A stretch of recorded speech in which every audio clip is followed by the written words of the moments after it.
The ocean covers more than 70% of our planet, yet it remains one of the least understood frontiers on Earth. Beneath its surface lie tales that challenge logic, defy science, and send shivers down the spines of even the most courageous sailors. There are ships that disappear without a trace, crews that vanish during meals, and mysterious lights in the fog that appear and disappear without explanation. These are not merely folklore or the stuff of sailor legends. These are real incidents documented in naval logs by credible witnesses, and many remain unsolved to this day. From the infamous waters of the Bermuda Triangle to a ghost ship stranded in eternal silence off the coast of Antarctica, the sea keeps its secrets close. Join us as we explore the enigmatic and unexplainable phenomena of the ocean. Take the case of the Mary Celeste, the ghost ship of the Atlantic. The year was 1872, and the Atlantic Ocean stretched endlessly beneath a December sky, with its waters holding secrets that would puzzle mankind for generations. On the morning of December 5th, the sea was unusually calm, with gentle swells rolling beneath a veil of morning mist. It was a day when sailors would expect a routine journey, perhaps catching sight of a whale in the distance or sharing stories with passing ships. However, what the crew of the DI Gracia encountered that morning would become one of the most haunting mysteries in maritime history. Captain David Mohouse stood on the deck of his brigantine, scanning the horizon with his spyglass. He was an experienced mariner, having spent the majority of his adult life navigating these treacherous waters between North America and Europe. The DEI Gracia was making good progress on its voyage from New York to Gibraltar when something drew his attention. About 6 miles off the starboard bow, a vessel was moving erratic, ally through the water. Her sails were hoisted, but they hung limply, as though no one was guiding her. As the DEI Gracia approached, Mohouse discerned the details of the other ship. It was a brigantine similar to his own, but smaller, painted in the familiar colors of American merchant vessels. The name Mary Celeste was boldly painted across her stern. Mohouse recognized the ship well. He knew her captain personally. Benjamin Briggs was a friend and fellow mariner, someone Mohouse had shared a meal with just weeks earlier in New York, before both ships had set sail on their respective journeys. But something was terribly amiss. The Mary Celeste sailed aimlessly, her bow shifting from one direction to another, like a ship devoid of life. Mohouse shouted across the water, his voice carrying over the soft waves. There was no reply. He called out again, louder this time, but the Mary Celeste remained mute, her decks appearing utterly deserted. The crew of the DEI Gia stood at the railing, observing the eerie vessel with growing apprehension. In all their years at sea, they had never seen anything like this. Ships did not sail themselves, especially not across the vast Atlantic Ocean. There had to be someone on board, maybe injured or unable to answer. Mohouse decided to investigate, instructing his men to prepare a boat for boarding.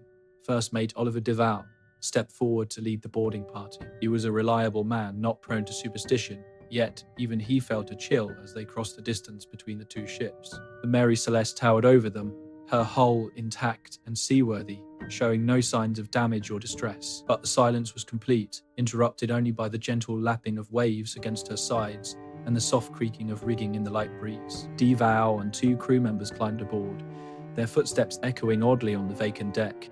Called out, hoping to wake any survivors who might be hiding below, but their voices seemed to be absorbed by the ship itself. The Mary Celeste felt like a grave filled with the presence of those who should have been there, but were not. The boarding party began their search methodically, starting with the most likely spots where the crew might be found.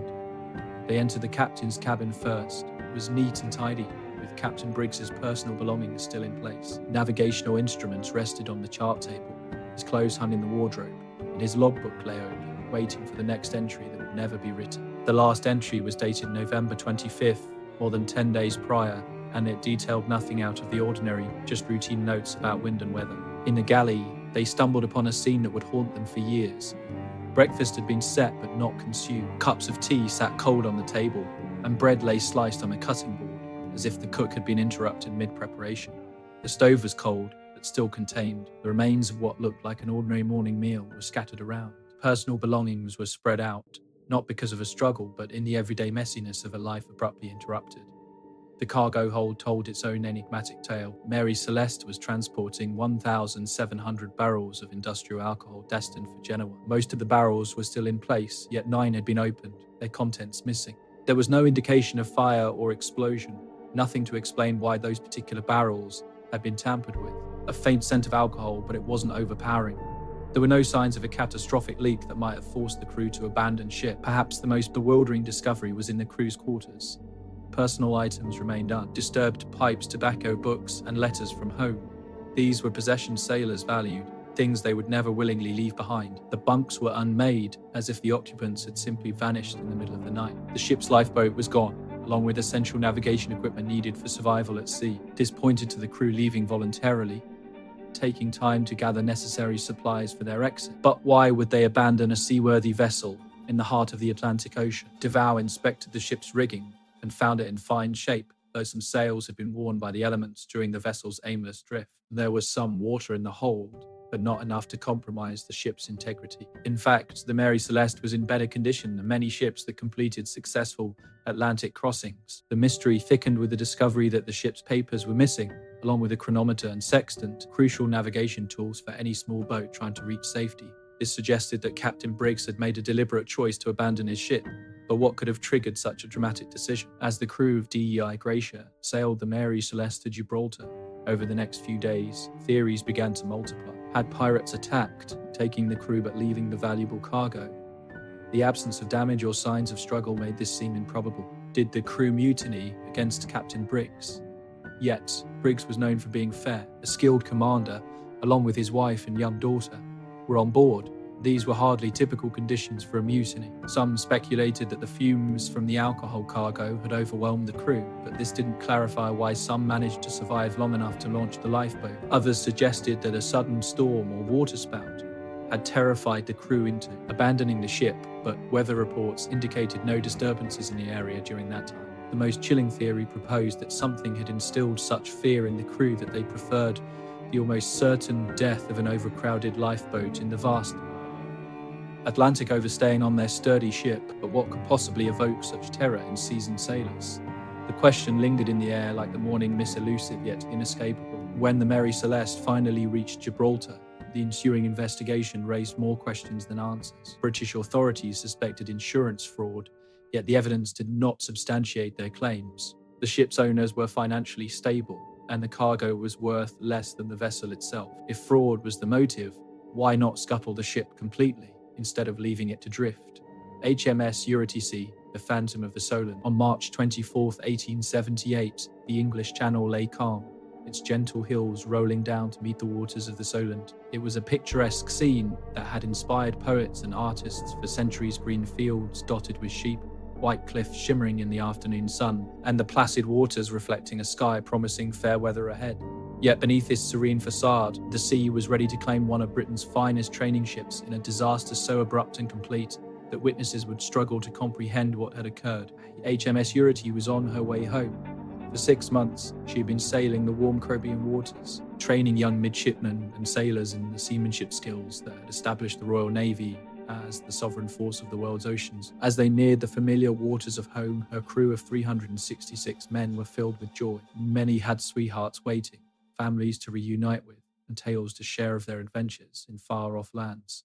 The ship herself was a stunning sight, a 26-gun frigate with tall masts and billowing sails, her hull shining with fresh paint and her brass fittings polished to a brilliant shine. Captain Marcus Hare stood on the quarterdeck, observing the well-known landmarks of the Solent pass by. He was a skilled officer, held in high regard by his crew and trusted by Admiral T. The approach to Portsmouth felt familiar, as he had navigated this route countless times. The weather was ideal for sailing, with a gentle breeze filling the ship's sails and clear visibility stretching for miles around. Local fishing boats scattered across the water, their crews greeting the returning warship with waves and smiles. Everything appeared perfect for a lovely spring afternoon. Yet, the English Channel is infamous for its sudden weather shifts, with conditions capable of transforming from calm to chaotic in moments. High above the ship, unseen to the naked eye, atmospheric pressures were mounting, soon to unleash forces beyond anyone's control. If someone had been paying close attention to the barometric readings, they would have noted a sharp decline indicating danger for any unprepared vessel. At around 4 in the afternoon, those on shore noticed something unusual occurring in the sky above the Solent. What started as a clear, sunny day quickly turned ominous, as if curtains were being drawn across the sun. The transformation was so swift and striking that people paused their daily routines to gaze upward in astonishment. The air felt thicker, and an eerie stillness enveloped the water. Suddenly, a fierce squall appeared out of nowhere, unleashing winds that meteorologists would later estimate to be over 60 miles per hour. But this was not an ordinary storm. It was a localized weather phenomenon so intense that it seemed to target the ship Eurydice specifically. Hail began to fall, not the soft tapping of spring rain, but ice stones the size of birds' eggs that struck the deck with the force of artillery. The temperature dropped swiftly from a comfortable spring warmth to near freezing in mere minutes. The crew of the Eurydice, completely taken by surprise, scrambled to handle the crisis. These were trained sailors, men who had faced storms in the Atlantic and Caribbean, but nothing had equipped them for the sheer brutality of the onslaught they now faced. The wind hit the vessel with such strength that it leaned precariously, her masts almost brushing the water. Captain Hare shouted commands, but they were drowned out by the roaring wind. The crew fought to reduce sail, but the canvas had been shredded by the hail and wind before they could react. Water surged over the ship's side as it was forced down by the weight of the wind in its rigging and the tons of hail piling up on the deck. The usually stable frigate was being overpowered by forces that felt otherworldly. From the shore, onlookers watched in horror as the disaster unfolded, unable to comprehend the scene. The Eurydice, which had been sailing confidently just moments earlier, was now lying on its side, its mast parallel to the water. The squall was so localized that fishing boats a few hundred yards away remained untouched, with their crews stunned as they witnessed the Navy vessel being battered by what seemed like a supernatural storm. The ship's ports, meant to be opened in fair weather for ventilation, had not been shut in time. As the Eurydice tilted, water poured through these openings like rivers, flooding the lower decks and sealing the ship's fate. The weight of the incoming water, along with the relentless assault from above, pushed the vessel deeper into its deadly role. In less than 10 minutes from the moment the squall struck, HMS Eurydice had completely capsized and disappeared beneath the grey waters of T. Isolate, of the 366 individuals on board, only 2 would survive to recount the story. The pace of the disaster was so swift that most of the crew never even had a chance to reach the upper deck, much less launch the lifeboats. The survivors, both ordinary seamen who had been thrown clear of the ship as it rolled over, spoke of those final moments with trembling voices for years to come. They described the eerie silence that followed the ship's disappearance, how the violent squall vanished as quickly as it had come, leaving calm water and floating debris to mark the place where a proud warship had been mere moments ago. Rescue boats rushed to the scene but found little to save. Bodies bobbed in the water, many still dressed in the naval uniforms they had donned with pride that morning. Personal belongings floated on the gentle waves, letters from home, photographs, small treasures that had meant everything to their owners. The sea had taken not just a ship, but an entire community of young men who had trusted in the security of familiar waters. An investigation that followed would uncover troubling details about the disaster. The squall had been so localized that weather stations just a few miles away reported no unusual condition. The weather station at White showed only light winds and clear skies for the entire day. It was as if the storm had appeared solely to destroy the Eurydice, then vanished without affecting anything else nearby. Naval architects examined the wreck and determined that the ship had been fundamentally sound. There was no structural failure or design flaw that could explain the rapid sinking. The Eurydice had simply been overwhelmed by weather conditions so extreme and sudden that no vessel of her type could have survived. The tragedy served as a stark reminder of nature's ability to strike unexpectedly, even in the most familiar and seamen-fly-safe waters. However, the story of HMS Eurydice did not conclude with her sinking. Within months of the disaster, local fishermen and sailors began reporting strange sightings in the waters where she had gone down. On foggy nights, they claimed to see the ghostly outline of a 3-masted frigate sailing through the Solent, her sails full of wind that no living person could feel. The apparition consistently appeared during rough weather, as if the ship was still battling the storm that had claimed her. These sightings persisted for decades, reported by credible witnesses who had nothing to gain from fabricating such stories. Royal Navy officers, merchant captains, and local pilots all claimed to have seen the phantom ship, typically during conditions that reminded them of that fateful March afternoon. Descriptions were remarkably consistent.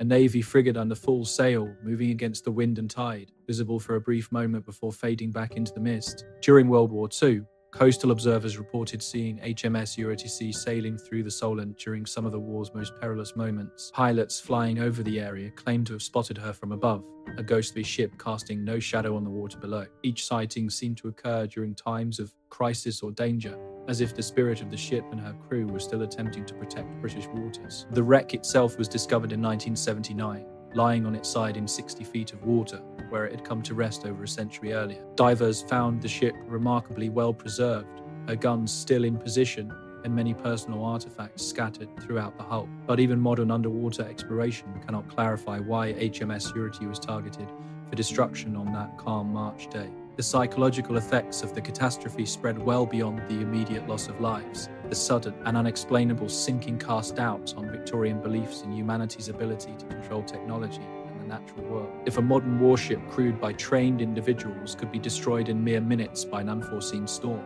what implications does that have for humanity's relationship with the ocean? Meteorologists have spent years trying to define the phenomenon that felled HMS Eurity Z. Some suggest microbursts, which are powerful downdrafts creating localized extreme conditions, while others theorize that atmospheric temperature inversions can produce severe weather in confined areas. However, none of these theories fully explain the strength and exactness of the storm that struck the vessel. Current meteorological insights show that the English Channel's geography can generate unusual weather patterns. The clash of warm air from the continent with cold air from the Atlantic can lead to abrupt, fierce storms that arise and vanish without warning. Yet, even with this understanding, the Eurity Z disaster remains at the outer limits of what seems meteorologically feasible. The human stories from that day continue to resonate through the ages. Families waited in vain for loved ones who would never come home. Sweethearts kept watch at harbour wharves, hoping for ships that would never arrive. The tragedy impacted every echelon of British society, from working-class families sending their sons to sea to aristocratic families whose younger sons had chosen naval careers. The USS Cyclops, the vanishing giant. File number Naval Case 1918-18-003. Classification unsolved. Status open investigation. On March 4, 1918, United States Navy cargo vessel USS Cyclops departed Barbados loaded with manganese ore. She carried 306 souls, including crew and passengers, as well as over 11,000 tons of essential cargo, vital to America's war effort. The ship never reached her destination. No distress signal was ever issued and no wreckage was found. In the official records of the United States Navy, USS Cyclops simply disappeared into the vast Atlantic Ocean, leaving behind only questions have lingered for over a century among investigators. Before we dive into the evidence, we should first recognize what sailors have been murmuring about these waters for generations. The area where the USS Cyclops vanished has been ominously referred to as the Devil's Triangle, the limbo of the lost, known today as the Bermuda Triangle. For centuries, seafarers have recounted bizarre occurrences in these waters. Compasses spin erratically, radios fall silent. Ships and aircraft disappear without a trace. Local fishermen share stories passed down through years about vessels that sailed into dense fog and were never seen again. They speak of lights beneath the surface that pulse with a mysterious energy and storms that seemingly arise out of nowhere to engulf ships whole. The legend suggests an ancient curse lies over these waters, a supernatural force that craves metal and flesh, pulling vessels into depths unfathomable. Caribbean folklore hints at sunken ruins of Atlantis on the ocean floor where crystal power sources remain active after thousands of years, generating electromagnetic anomalies capable of crippling any modern vessel. Others hint at portals to other dimensions, gateways that unpredictably transport ships and planes to realms beyond our comprehension. However, the United States Navy prefers to tackle mysteries with facts, not myths. Let us review the evidence. The USS Cyclops was a colossal vessel, one of the Navy's largest cargo ships, at 542 feet long, and displacing over 19,000 tons when fully loaded. She was a floating testament to American industrial strength. Her hull was constructed to endure the harshest storms that the Atlantic could unleash, and her engines had safely navigated thousands of ocean miles throughout her service. The ship was under the command of Lieutenant Commander George Wally, a naturalized citizen of the United States, originally from Germany, whose skills and loyalty were at times questioned, yet never proven lacking. The cargo manifest reveals its own narrative.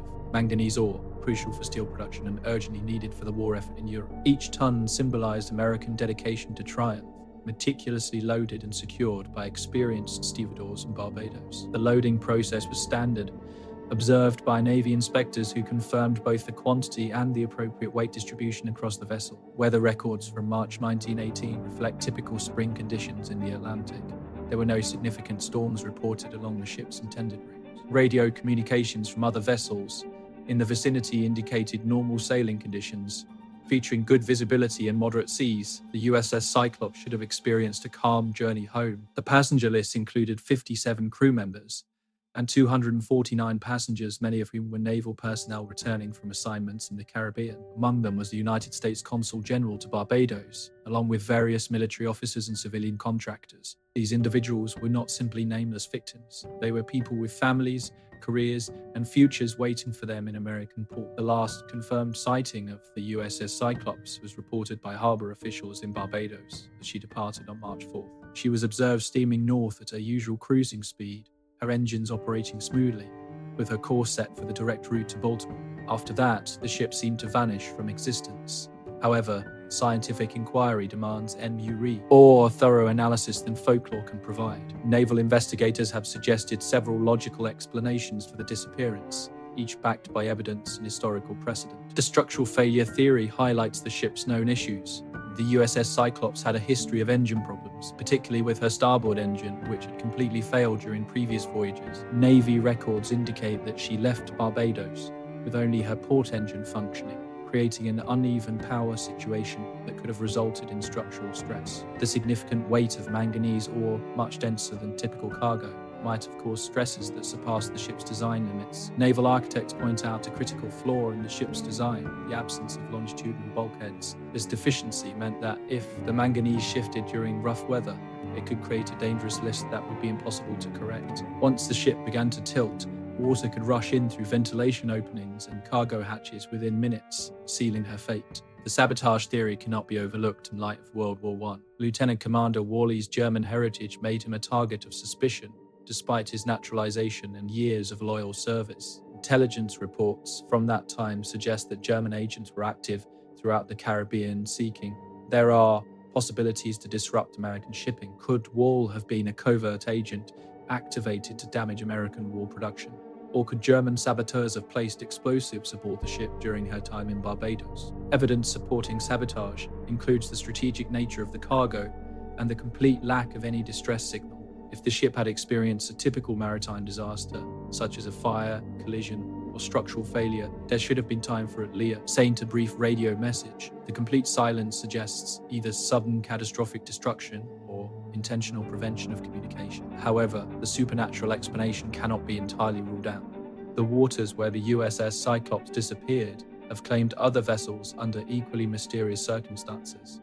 Her sister ships, the USS Merdius, also vanished in the same general area during World War II, carrying similar cargoes and leaving no more traces than their predecessor. Statistical likelihood of 3 identical ships from the same class disappearing in the same region is nearly impossible. Theorists of electromagnetic anomalies point to documented instances of compass malfunctions and radio interference in the area. They suggest that natural phenomena, possibly linked to the Gulf Stream's interaction with underwater geological formations, could create conditions that disrupt navigation equipment and communication systems. A ship lost in such conditions might drift far from its intended route before encountering other dangers. The methane hydrate theory presents another scientific possibility. Certain areas of the Atlantic Ocean floor contain vast deposits of crystallized methane that can suddenly release enormous bubbles of gas. These eruptions can greatly reduce water density, causing ships to lose buoyancy and sink.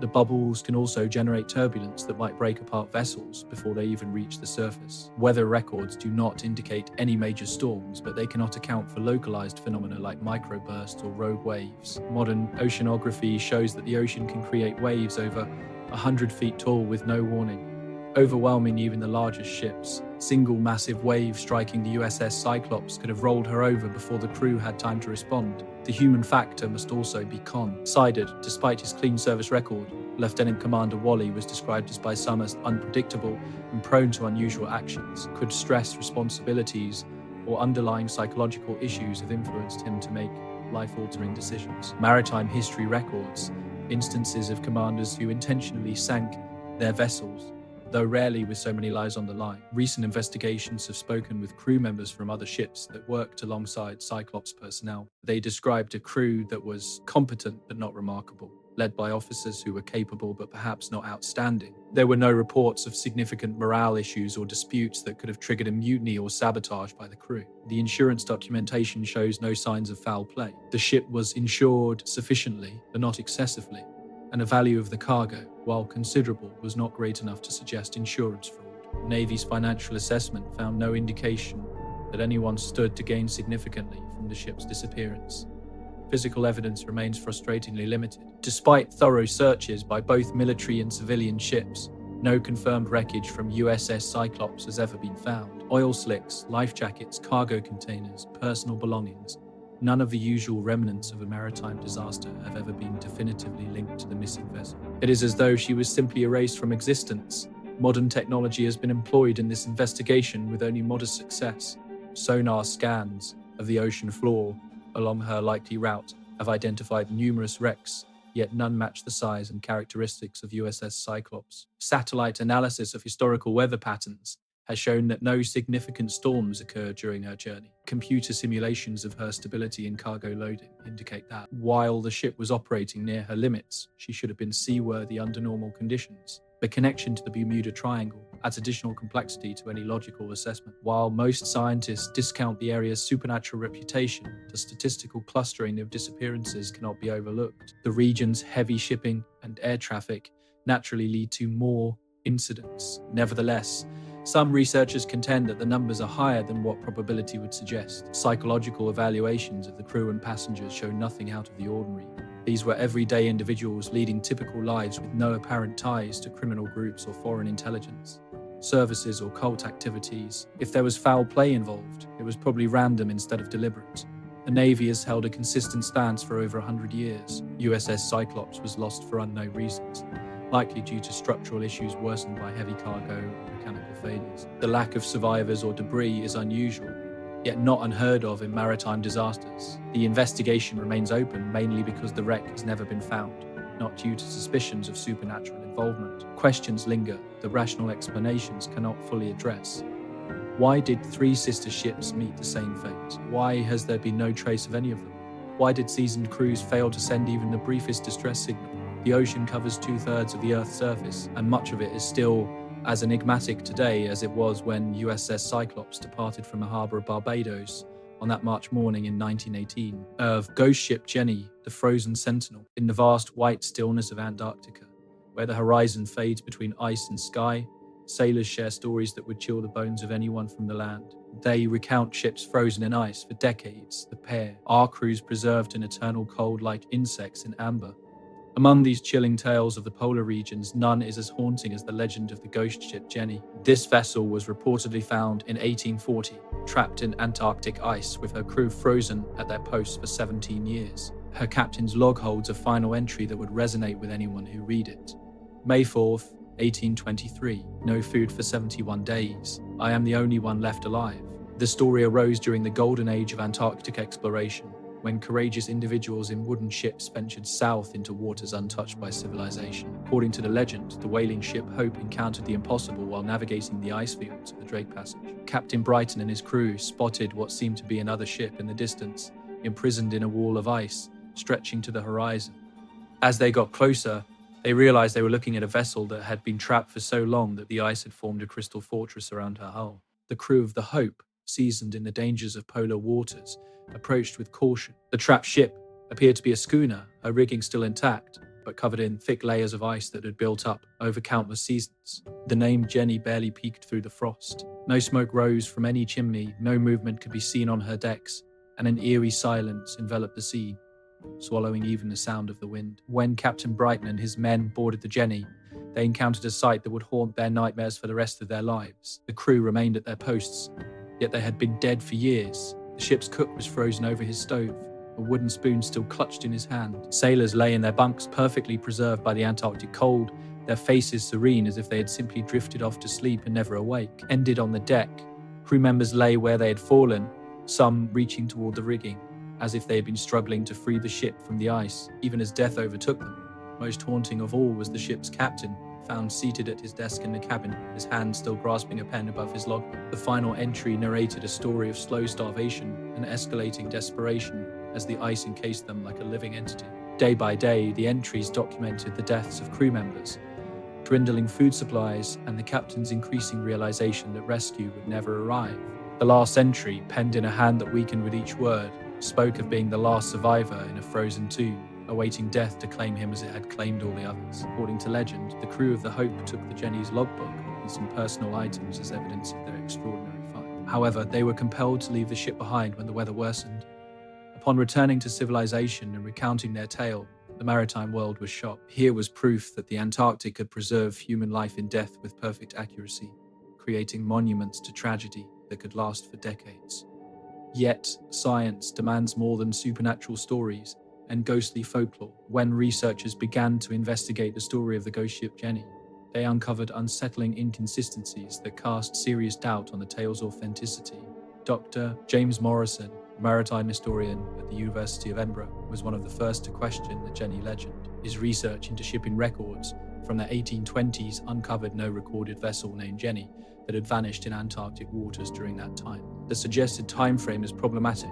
The British Admiralty, which kept detailed records of every vessel involved in polar exploration and whaling, contains no documentation of such a ship or its crew. Insurance companies that monitor every vessel sailing in perilous waters found no claims for a missing schooner that fits Jenny's description. Experts in polar exploration have highlighted significant issues with the details of the story. The preservation mentioned in the legend would necessitate very specific conditions that are rarely found in the Antarctic environment. While extreme cold can preserve organic material, the fluctuating freeze-thaw cycles typical in coastal Antarctic areas would lead to considerable deterioration over a span of 17 years. The bodies claimed to be perfectly preserved would likely have been mummified or completely destroyed by the harsh conditions.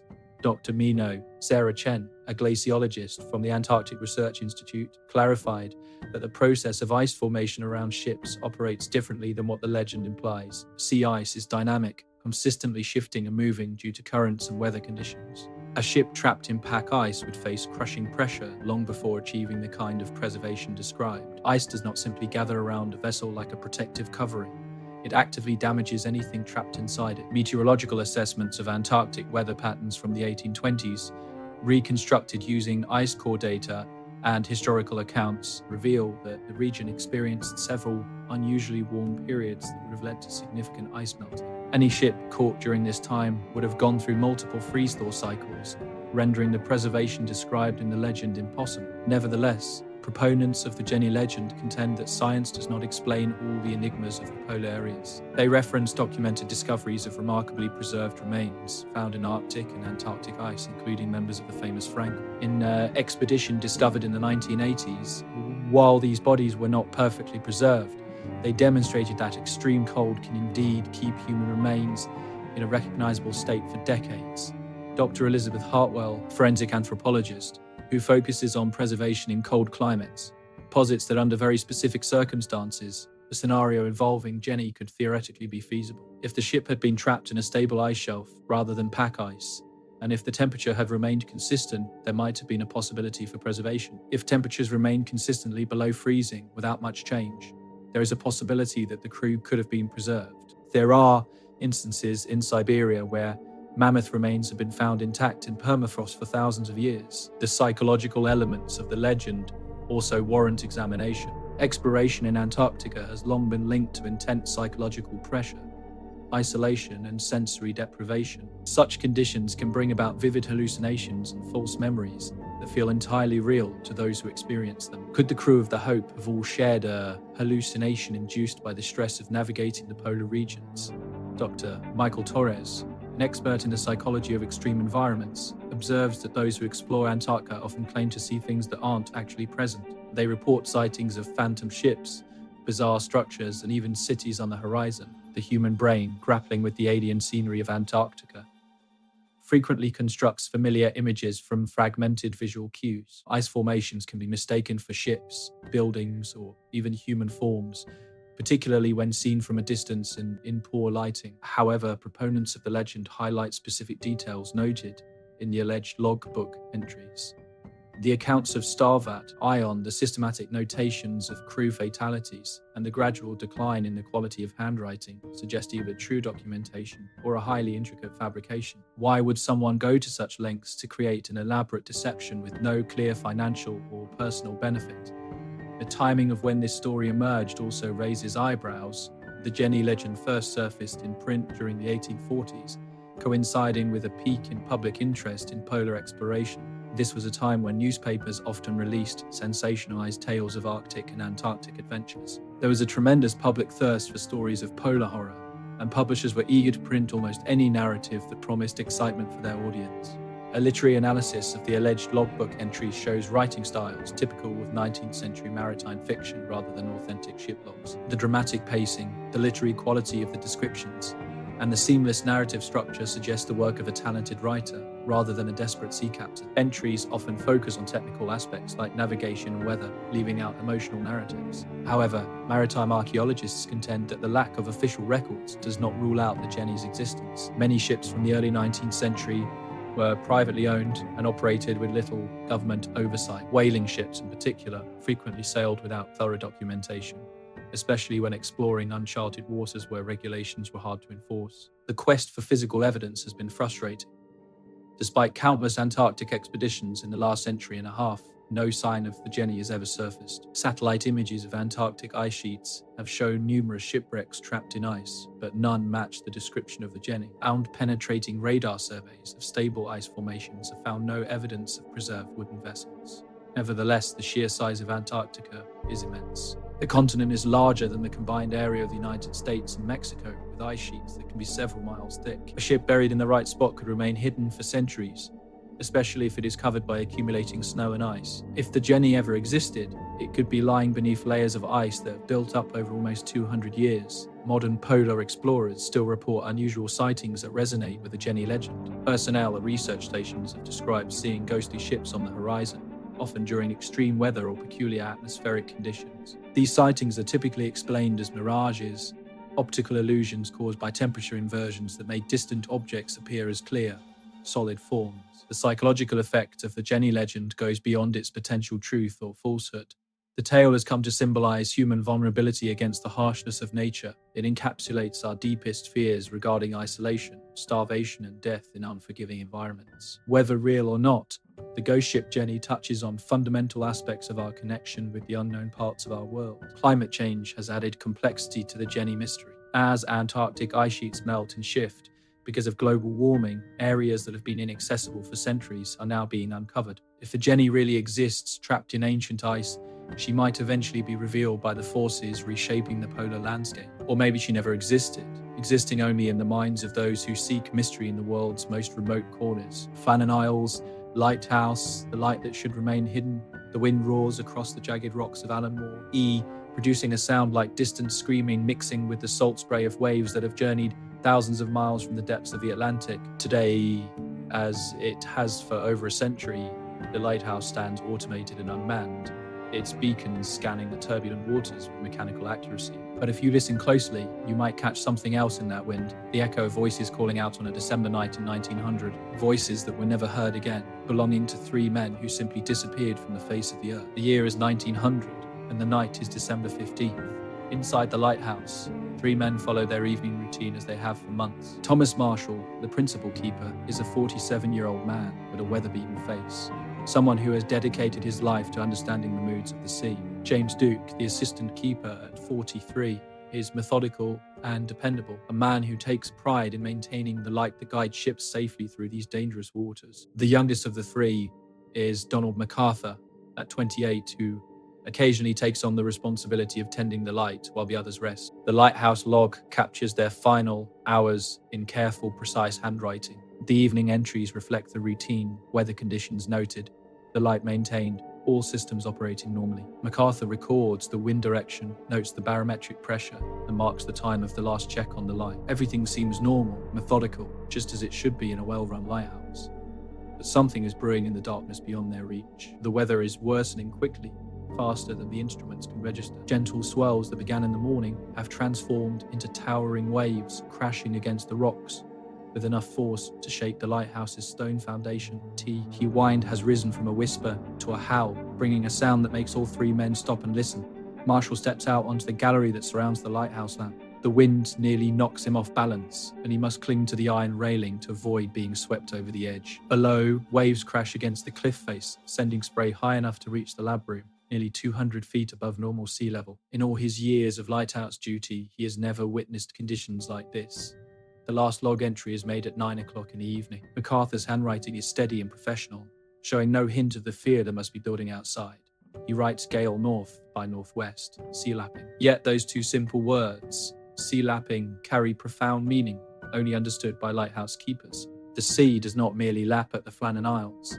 It crashes, pounds, and hurls itself against the rocks with great force. For the sea to simply lap, something extraordinary must be occurring.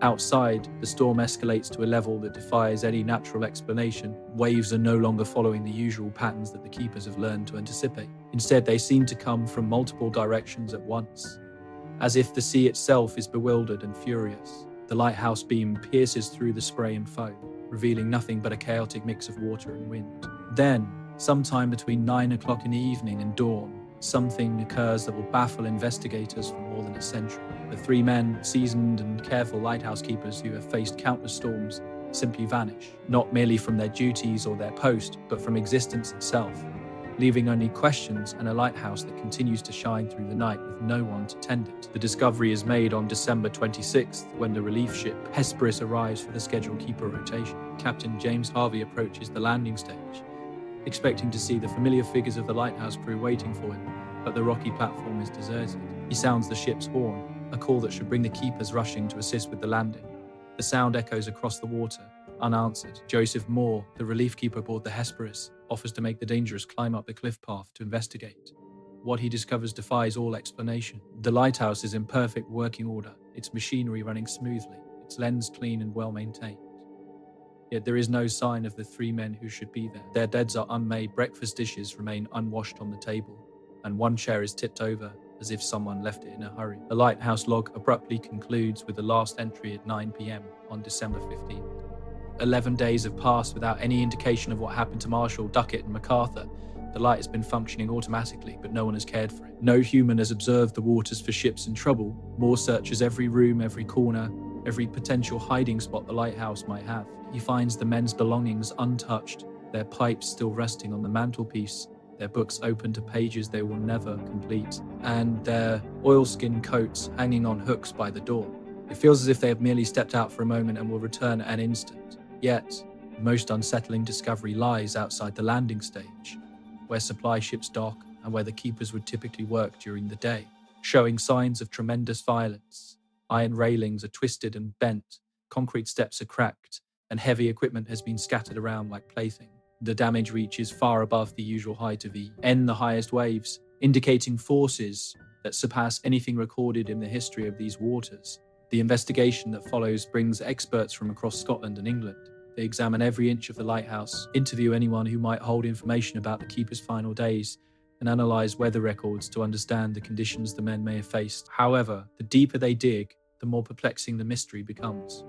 Weather stations throughout Scotland recorded the storm on December 15th as severe but not unusual. Other lighthouses in the area reported difficult conditions, but nothing beyond what seasoned keepers would typically encounter. Flannan Isles, however, appear to have endured something far more violent, a localized phenomenon that impacted only that small cluster of rocks in the middle of the Atlantic Ocean.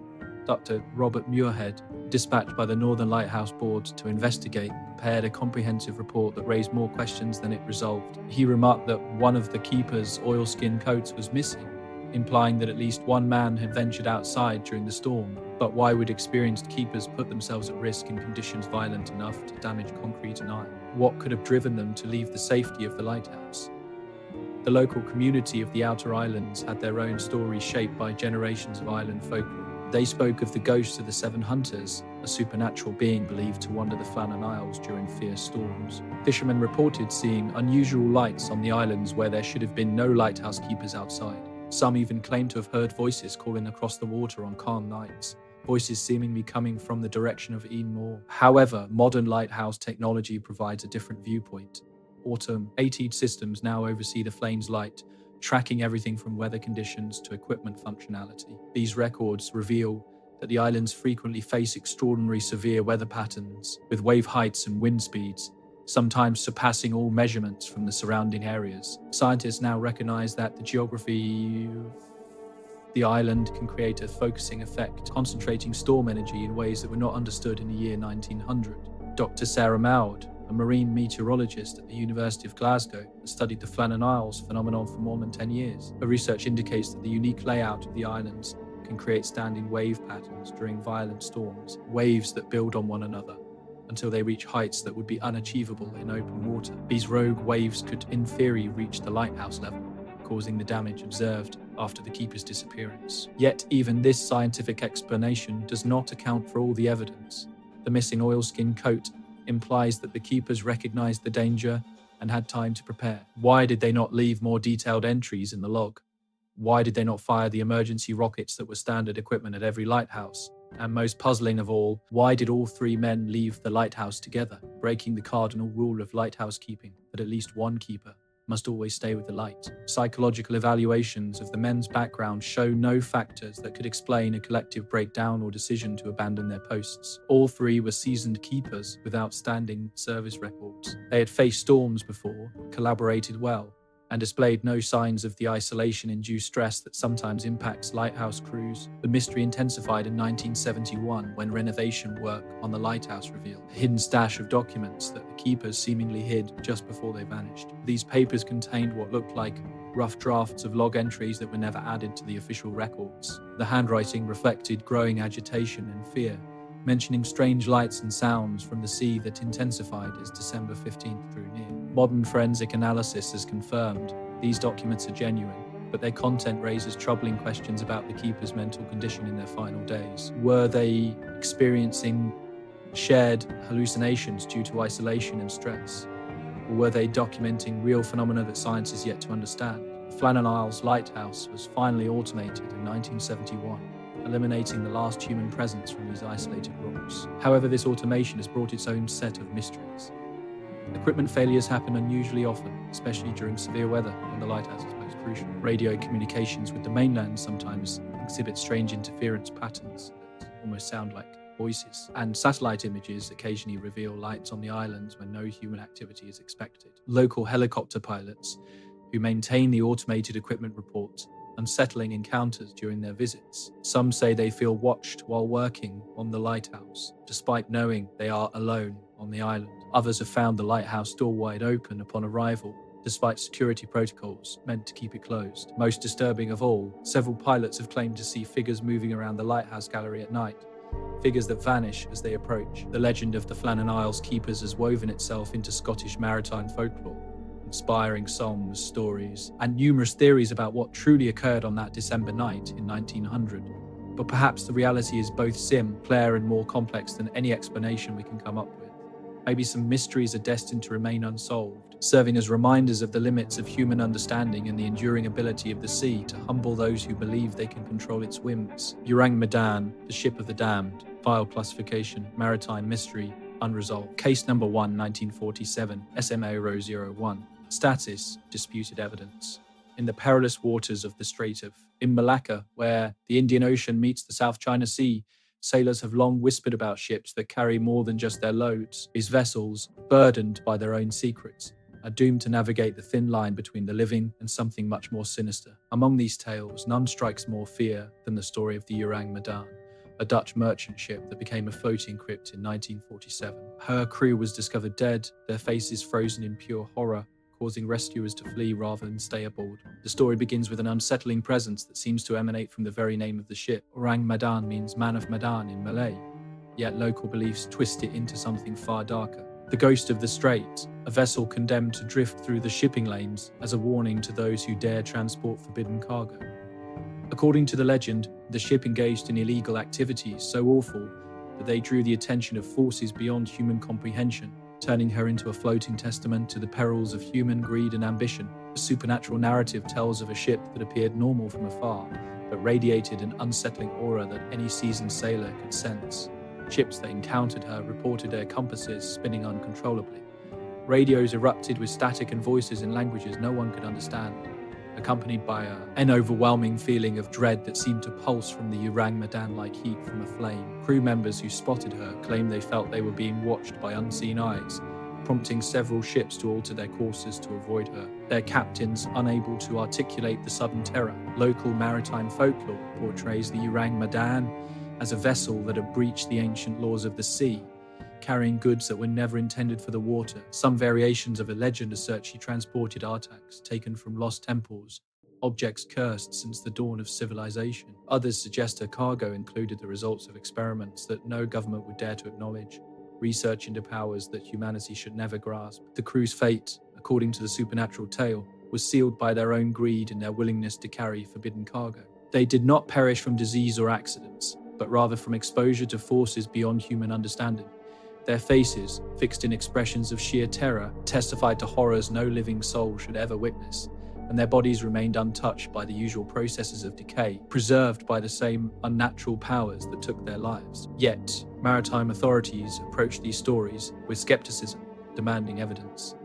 Let's let us look at the official record. The initial documented report of the Orang Medan incident appeared in various maritime publications in the late 1940s, detailing a series of distress signals received by multiple vessels in the Strait of Malacca in June 1947. The messages, sent in Morse code, were reportedly from a ship identifying itself as the Orang Medan. The content of these messages was profoundly unsettling. All officers, including the captain, are dead, lying in the chart room and on the bridge. Possibly the entire crew's dead. This was followed by easingly urgent messages describing the crew's state before culminating in the haunting final transmission. I die, then silence. The Silver Star, an American merchant vessel, was said to be the first to respond to these distress signals. According to reports, Captain William F. Dan drifting in calm waters, showing no signs of damage or distress from external sources. When a boarding party was dispatched to investigate, they discovered the Dutch vessel just as described in the radio messages. The entire crew was dead, their bodies strewn across the ship, each face exhibiting an expression of utter horror. The boarding party's report, if it was ever documented, conveyed a scene that defied logical explanation. The crew had died abruptly and simultaneously, with no indications of violence, disease, or mechanical failure. The ship's dog was found deceased in a similar state as the crew, and even the rats in the hold had died, their little faces mirroring the same expression of fear. Most alarmingly, the body showed no signs of decomposition despite the tropical heat, and the boarding party noted that the ship felt unnaturally cold throughout. The official account states that the crew of the Silver Star tried to tow the Orang Medan to port, but before they could secure the tow line, the Dutch vessel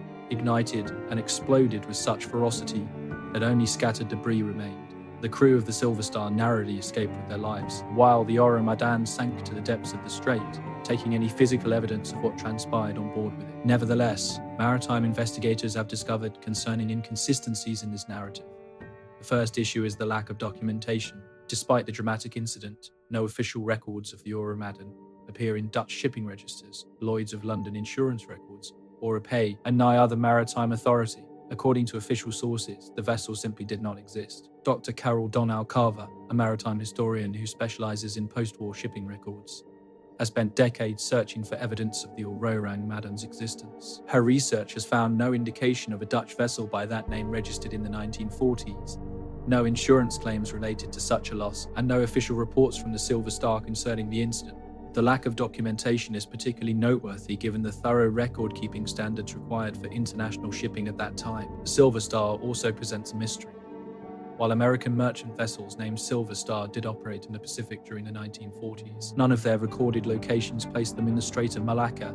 In June of 1947, records of ship movements kept by both American and British colonial authorities indicate that no American vessel responded to distress calls in that region during the relevant time frame. Skeptics have suggested several plausible explanations for the Orang Medan legend. The most likely scenario includes a merging of various real maritime incidents into one dramatic tale. The period right after World War II experienced numerous shipping disasters in the Pacific, including several cases involving mysterious crew deaths later linked to toxic cargo, gas leaks, or tropical diseases. Chemical engineers suggest that exposure to toxic gases could provide a rational explanation for the symptoms described. Hydrogen sulfide, carbon monoxide, or other industrial gases could have led to rapid deaths with the facial expressions noted in the legend. Many ships during this time carried poorly documented chemical cargo, and leaks could have incapacitated the crew without obvious signs. The post-war period also saw significant military activity in the area,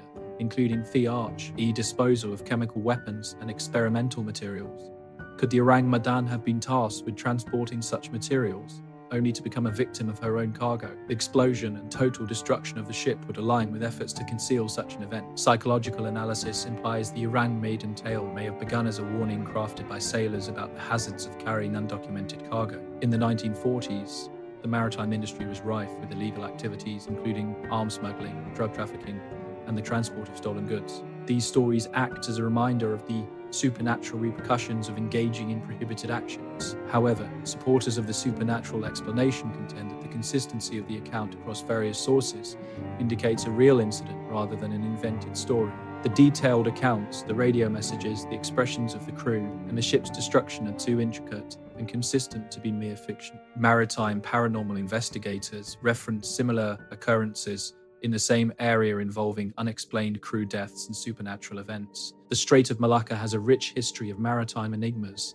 featuring reports of ghost ships, mysterious lights, and vessels that seem to appear and vanish without reason. The geographical factors with strong currents, frequent storms, and heavy shipping traffic create conditions that some believe foster supernatural activity.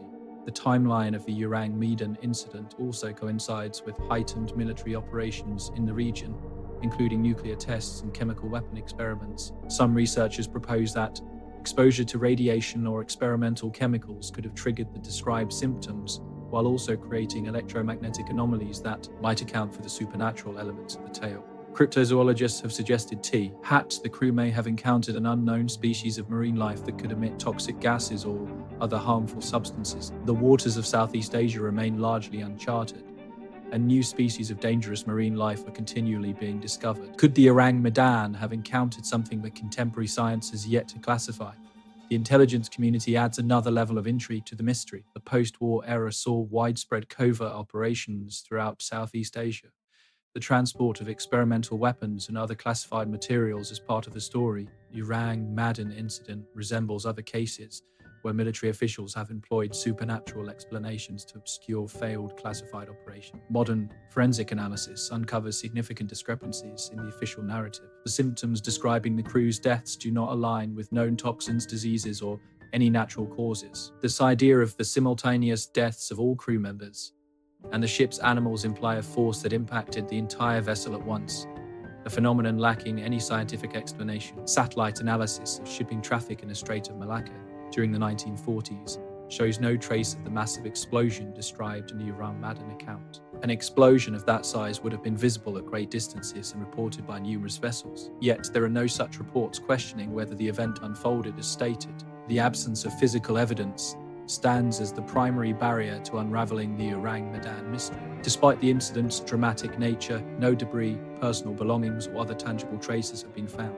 The currents and depth of the strait make it unlikely to recover small items, but the complete lack of any physical evidence is unusual for an incident of this magnitude. Technological analysis of the radio transmissions referenced in the account reveals anomalies inconsistent with 1940s communication technology. The clarity and range of the supposed messages surpass what would have been achievable with standard merchant vessel radio equipment from that time. This implies that either the technical details were added later, or the equipment used was more advanced than what was typically available on merchant ships. Moreover, the psychological profile of the alleged crew raises further questions. The Orang Medan was purportedly a Dutch merchant vessel, yet no missing Dutch sailors matching the crew's descriptions have ever been identified. Despite extensive searches, the Dutch maritime authorities have found no evidence of personnel missing in relation to the Orang Medan incident. A cultural examination of the legend reveals elements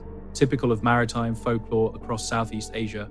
The specific details of the account, the crew's fate, the ship's destruction, and the supernatural aspects all feature prominently in traditional tales from the region. This indicates that the legend of the Orang Medan may have woven in pre-existing cultural themes rather than detailing a distinct historical incident. Carol A. Deering case file from United States Coast Guard Investigation number 2101, dated January 31st, 1921, from Cape Hatteras, North Carolina. Status remains unsolved. Evidence has been secured. One 5-masted commercial schooner was found abandoned in the ground. 11 crew members are missing and presumed lost. The cause of abandonment is still unknown. This case has puzzled federal investigators for over a century and is regarded as one of the most well-documented maritime enigmas in American history. The Carol A. Deering was no ordinary vessel. She was a remarkable feat of American shipbuilding. Among the largest commercial sailing ships ever made, she measured 255 feet in length, with 5 towering masts, symbolizing the peak of wind-powered cargo transport during an era when steam was increasingly taking over. Constructed in 1919 at the G.G. Deering Company shipyard in Bath, Maine, she was engineered to transport heavy cargo across the world's seas. With only a crew of 11 men, her inaugural journey was seamless, establishing a reputation for being both seaworthy and profitable. On August 20th, 1920, the Carol A. Deering set sail from Norfolk, Virginia, headed for Rio de Janeiro with a load of coal. Captain William Merritt, a seasoned mariner with decades of seafaring experience, commanded the vessel with a crew chosen for their skill in maneuvering such a large sailing ship. The journey south was routine, the weather was pleasant, and all reports indicated smooth sailing as the ship traversed the Atlantic towards towards South America. The first recorded sign of trouble came from the testimony of Captain S.E. Johnson of the steamship Hewitt. On January 23, 1921, while passing Cape Lookout, North Carolina, Johnson reported an unusual encounter with the Carol A. Deering. In his sworn statement to Coast Guard investigators, he noted that a man called out to him from the schooner's deck, shouting that the ship had lost both anchors, and asked that the Hewitt relay this information to the Coast Guard upon reaching port. Johnson observed that the man who called out seemed to have a foreign accent and was not dressed in typical ship officer attire. This situation brings up the first of many questions that would trouble the investigation. Why would an officer on board allow a crew member to communicate in such a way? Why was the Carol Deering sailing so close to the perilous waters of Cape Lookout after losing her anchors? And most confusing of all, why did the crew member only mention the lost anchors when further investigation would uncover much Mr. Investigation would uncover much Mr. Investigation would uncover much Mr. Investigation would uncover much Mr. Investigation quite visual, or serious issues aboard the ship? 8 days later, on January 31st, 1921, the Carol A. Deering was found aground on Diamond Shores, one of the most dangerous areas along the coast of North Carolina. The crew from the Cape Hatteras life-saving station spotted the massive schooner, quickly realizing that something was seriously wrong. The ship was seen high up on the shore, all sails unfurled, but no crew was in sight on deck, nor were there any distress signals displayed. The Coast Guard Cutter was sent to check it out, but rough seas delayed boarding for 5 days. During this time, observers noted that the ship seemed intact and showed no evidence of battle damage or fire. Her sails were well trimmed, indicating skilled seamanship right up to the moment she ran aground. However, something was clearly off. No crew members were visible, and the ship's lifeboats were missing from their davits. When boarding finally took place on February 4th, the team found a scene that was hard to explain. The ship was completely deserted, with no sign of the 11 crew members who should have been there. The captain's cabin was in disarray, with navigation equipment, ship's papers, and personal belongings strewn everywhere. The ship's log was missing, along with all navigational tools, including the chronometer, sextant, and barometer, which are essential for ocean navigation. The galley showed evidence of recent meal preparation, with pots on the stove and food at various stages of cooking, as if the cook had been interrupted mid-task. Personal items were scattered throughout the crew quarters, but many valuables were gone. The ship's cat was found alive and seemingly well fed, indicating that the abandonment had happened quite recently. Most importantly, both lifeboats were missing, along with the gear that was usually stored with them. This suggested that the crew had not simply disappeared. They had left intentionally. An abandoned ship left behind the essential equipment needed for survival at sea. So why did a skilled crew leave a seaworthy vessel that showed no major damage? The cargo hold presented another mystery. The coal cargo was mostly intact and properly secured, showing no signs of shifting that could have made the ship unstable. There was no indication of fire, explosion, or toxic gas that might have compelled the crew to evacuate. The ship's pumps were functioning, and although some water was present in the ballast tank, it wasn't enough to endanger the ship's safety. Physical evidence from the scene suggested a conflicting story. The ship's steering gear had been damaged, with the wheel rigging cut or broken in a way that indicated deliberate sabotage instead of storm damage. Yet, the damage was not severe enough to prevent the ship from being sailed, and emergency steering options were available to any competent crew. The investigation broadened to include interviews with personnel at every port the Carol Deering visited during its voyage. Records from Rio de Janeiro indicated that the ship arrived safely and unloaded its cargo without any problems. However, Captain Merritt fell seriously ill during the stay and was hospitalized, leading to his replacement by Cap W.B. Worm for the return journey to New York. Captain Worm's background became a focal point of the inquiry. He was a seasoned mariner, but several crew members expressed concerns about his leadership and decision-making throughout the trip. First Mate Charles B. Mullennan reportedly had disputes with Wormland regarding navigation choices and crew management. These conflicts were documented in reports from other ships that encountered the Carol Deering during its northern journey. The crew list also raised its own questions. Several crew members were foreign Ionals, including some with backgrounds that were difficult to confirm.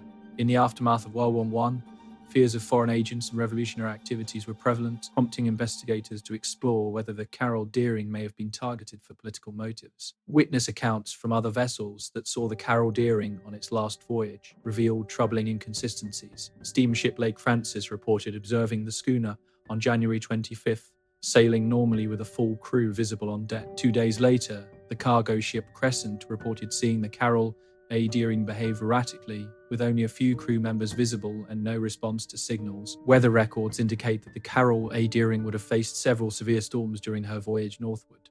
The winter of 1920 to 1921 was particularly brutal along the Atlantic coast, with many ships reporting extreme conditions. It raises the question, could the crew have been overwhelmed by the weather and forced to abandon ship in their lifeboats? Maritime experts analysed the ship's final approach to Cape Hatteras and determined that the grounding was not by chance. The Carol A. Deering's location on Diamond Shoals suggested that someone unfamiliar with the local waters had deliberately driven her onto the reef. This implies that the original crew had already left the ship and that unknown individuals attempted to navigate her to safety before running aground. The missing lifeboats became a critical aspect of the investigation. Coast Guard search operations spanned hundreds of square miles of ocean, but no sign of the lifeboats or their occupants was ever discovered. The winter storms pummeling the coast at that time would have made survival in small boats extremely challenging, making the complete absence of debris quite unusual. As the investigation advanced, theories about the crew's fate began to multiply. The mutiny theory gained traction due to evidence of tension between the officers and crew, coupled with damage to the steering gear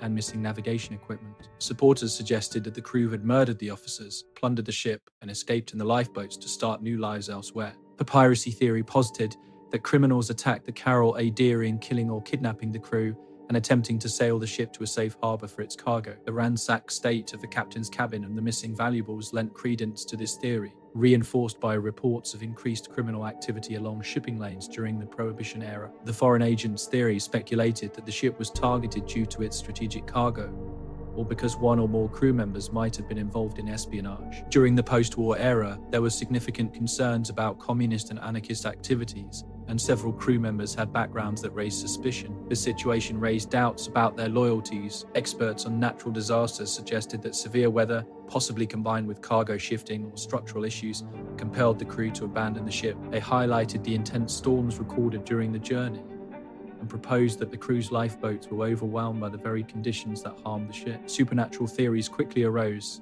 particularly because the ship was near Cape Hatteras, a location notoriously known to sailors as the graveyard of the Atlantic. Local legends mentioned ghost ships, strange lights, and other mysterious occurrences that supposedly haunted vessels in these waters. Some theorists speculated that the crew encountered something so terrifying that they had to flee their ship. The official investigation by the Coast Guard, headed by Captain J.H. Toome, included interviews with hundreds of witnesses and a review of thousands of documents over several months. Though the investigation was thorough, the team could not come to a clear conclusion about what happened to the Carol A. Deering's crew. The case file expanded to include everything from technical assessments of the ship's condition to outlandish theories involving the supernatural. Federal authorities became involved, extending the inquiry beyond maritime officials. The Department of Justice, worried about potential criminal activity, sent agents to explore any connections to organized crime or foreign spying. The State Department looked into whether international events might have influenced the crew's disappearance. Physical evidence continued to emerge sporadically over the next several months. Bottles purportedly carrying messages from the crew of the Carol A. Deering washed up along the North Carolina coastline, but examination revealed them to be hoaxes. Personal belongings said to belong to crew members appeared for sale from various sources, but none were verified. Eventually, the ship was refloated and taken to Norfolk, where it was sold for scrap. Disassembling the vessel offered no further insights into the crew's whereabouts. No hidden compartments thought to hold illegal cargo were found, and aside from the damaged steering gear, there were no signs of violence. Modern examinations of the case, using current investigative methods, have not settled the key questions. DNA tests on biological material discovered on the ship yielded inconclusive results. Computer modeling of weather conditions during the vessel's last voyage confirmed that survival in small boats would have been incredibly challenging, yet not entirely out of reach.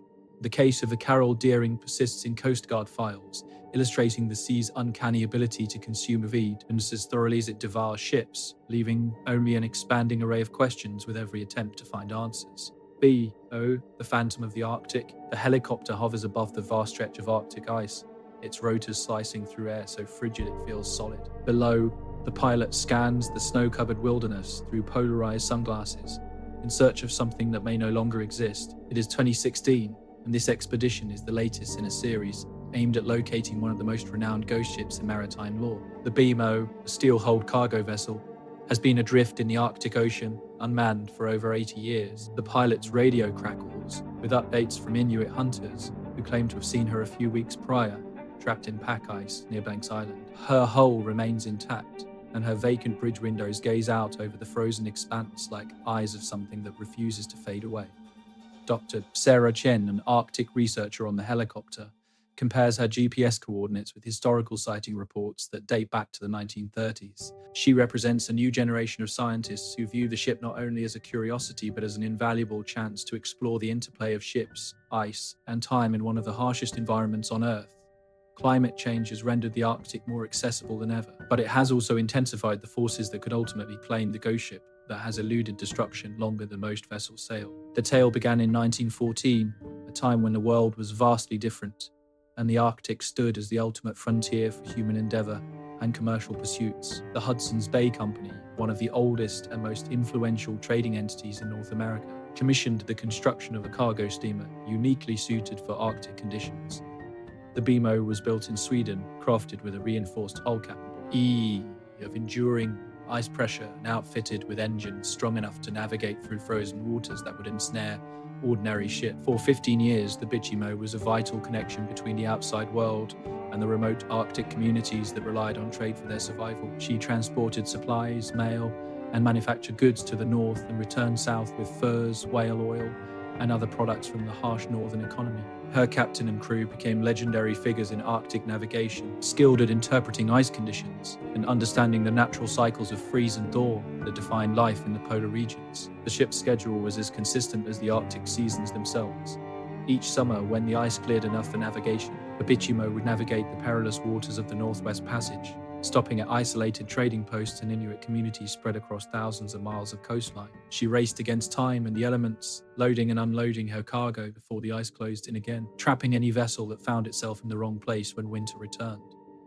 In 1929, the inevitable occurred. The Bichimo was caught in an early freeze near the coast of Alaska, locked in ice that showed no signs of breaking up until the following spring. This situation was not uncommon, as Arctic sailors were accustomed to being trapped by ice from time to time, and ships were stocked and prepared for such emergencies. The crew settled in for a long winter, confident that they would be able to continue their journey when the ice finally released its grip. However, 1929 was different. The ice that ensnared the Bichimo was more extensive and persistent than anyone had seen in decades. Spring arrived and departed without the usual melting, and summer brought only partial thawing.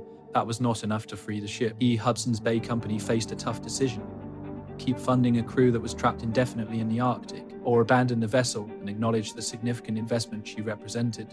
The company opted for abandonment, but not without struggle. The crew was evacuated by aircraft, one of first operations of its kind in Arctic history, leaving behind a fully stocked ship encased in seemingly permanent ice. Company officials anticipated that the Bichimo would either be crushed by ice pressure or sink when the ice eventually melted, marking her story as just another loss in Arctic commerce. Instead, something remarkable occurred. In 1930, an Inuit hunter reported sighting the Bichimo sailing freely in open water, apparently unaffected by her winter confinement. The sighting felt unreal. Who could have been navigating the deserted ship? How had it escaped from the ice that had confined it for so long? The Hudson's Bay Company launched an expedition to check it out, and they discovered the BMO drifting without a crew but still afloat, her cargo safely stowed away. The company reclaimed their vessel, hoping to restore her to active duty. However, the Arctic had other intentions. Within months, she found herself trapped in ice once more, this time in a location even more isolated and unreachable than before.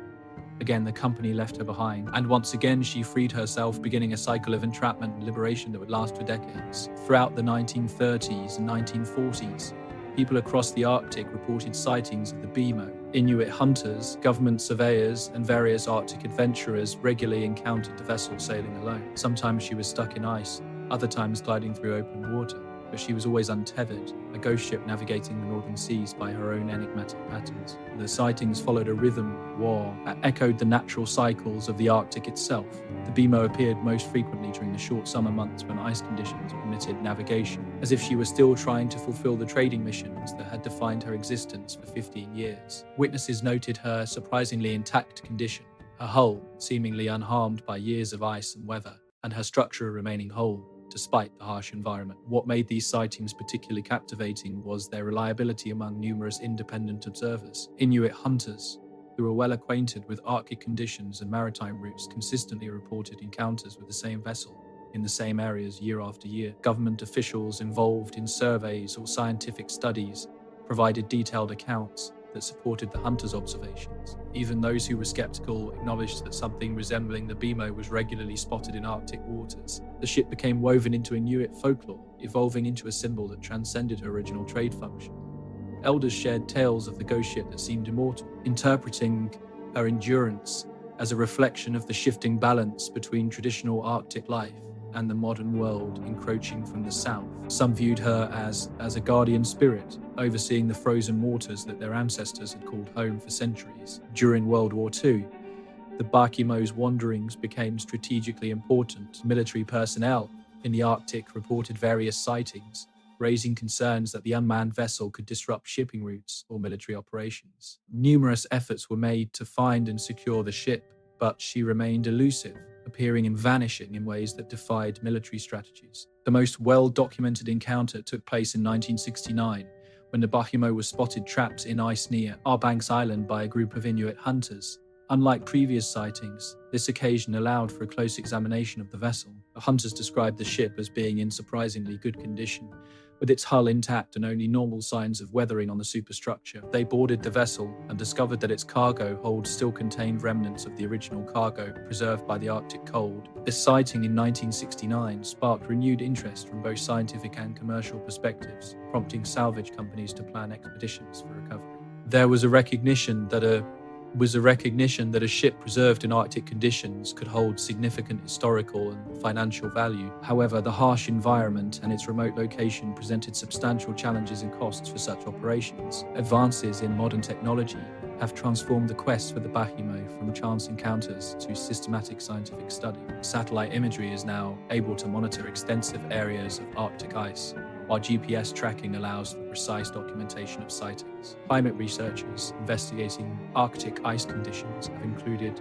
Bakimo sightings in their data, using the ship's movements to indicate changes in ice patterns and ocean currents. The most recent confirmed sighting happened in 2016, when Inuit hunters took photographs of what seemed to be the Bakimo trapped in ice near the coast of Alaska. Although the images were taken from a distance, they showed a vessel that matched the known characteristics of the ship. Attempts to reach the location were unsuccessful due to hazardous ice conditions, and subsequent satellite surveys found no sign of the ship. Climate change has intensified the urgency in the search for the Bakimo. As Arctic ice melts at unprecedented rates, the conditions that have kept the ghost ship preserved for 80 years are changing rapidly. Scientists are concerned that rising temperatures and shifting ice patterns could finally lead to the vessel's destruction, bringing an end to one of history's longest-running maritime mysteries. The search for the vessel has also highlighted how the story of the BMO shaped Arctic policy and shipping regulation. Her years of drifting on her own have underscored the need for improved tracking of abandoned vessels in Arctic waters, resulting in international agreements focused on maritime safety and environmental protection. Today's Arctic shipping operations include measures specifically designed to prevent the emergence of new ghost ships like the Bakimo. Environmental researchers have discovered that the BMO story offers valuable insights into Arctic ocean currents and ice behaviors by monitoring her reported locations over time. Scientists have been able to chart circulation patterns and ice drift that would have been difficult to document through traditional methods. The ghost ship has unintentionally become a scientific tool, contributing data about one of Earth's least understood marine environments. The cultural impact of the BMO reaches far beyond the Arctic. Her tale has inspired numerous books, documentaries, and fictional narratives, securing her spot in maritime folklore alongside legendary ghost ships like the Flying Dutchman and the Mary Celeste. Unlike these mythical vessels, however, the BMO's existence is well documented, making her possibly the only confirmed ghost ship in the world. While modern salvage technology has made recovery of the BMO theoretically achievable, practical and legal challenges remain significant. Complexities of international maritime law governing abandoned vessels in Arctic waters, combined with the ship's historical significance, have sparked calls for her preservation instead of commercial exploitation. In recent years, several expeditions have been planned, yet none have successfully located and secured the elusive vessel. The influence of the BMO is evident in contemporary Arctic research and exploration. Modern icebreakers and research ships operating in polar regions are equipped with tools and processes designed specifically to avoid becoming another ghost ship. Lessons learned from her decades of uncrewed wandering have shaped everything from ship design to emergency protocols for Arctic operations. The ghost yacht. The Australian sun shines relentlessly on the Coral Sea, turning the water into a blinding mirror that seems to stretch forever toward the horizon. The gentle swells rock a sleek white catamaran as it moves with the current, twin hulls gliding silently through water, so clear that the sandy bottom is visible 30 feet below. The sails hang limp in the calm air, and from a distance the vessel appears to be just another pleasure craft enjoying a tranquil day on the water. But something feels very wrong. The deck chairs sit empty, the cockpit is unoccupied, and an eerie silence envelops the yacht like a veil. This is the Kazoo on April 18, 2007, 3 days into what was meant to be a routine sailing trip along the coast of Queensland. The 9.8-metre catamaran had set sail from Airlie Beach on April 15th, with 3 seasoned sailors on board: Derek Batten, age 56, brother Peter Tunstead, age 69, and their friend James Tunstead, age 63. They were headed for Perth, a route they were familiar with. These were men who knew these waters well and respected the capricious nature of the sea. The weather report had been promising. The boat was well equipped and seaworthy, and all 3 men were skilled sailors, bringing decades of experience to the journey. Derek Batten sits at the helm, checking the GPS and scanning that horizon through polarized sunglasses. The morning has been ideal for sailing with gentle breezes, calm waters, and visibility that stretches for miles in all directions. Behind him, Peter tends to the fishing lines, eager to catch their lunch from the rich waters of the Great Barrier Reef region. Meanwhile, James is below deck, making coffee and monitoring the weather radio for any updates on conditions ahead. 3 men are at ease with one another and with their vessel. They have invested countless hours in maintaining the Cas-2, upgrading her gear, and mastering her handling in a variety of conditions. This isn't their first long-distance adventure. They approach the trip with the relaxed confidence of seasoned sailors who have faced rough seas and navigated tough passages. Their conversation flows effortlessly as they chat about their route, the weather they anticipate encountering, and the various stops they're planning along the way. These are men who have shared years together, united by their passion for sailing and the freedom it conveys.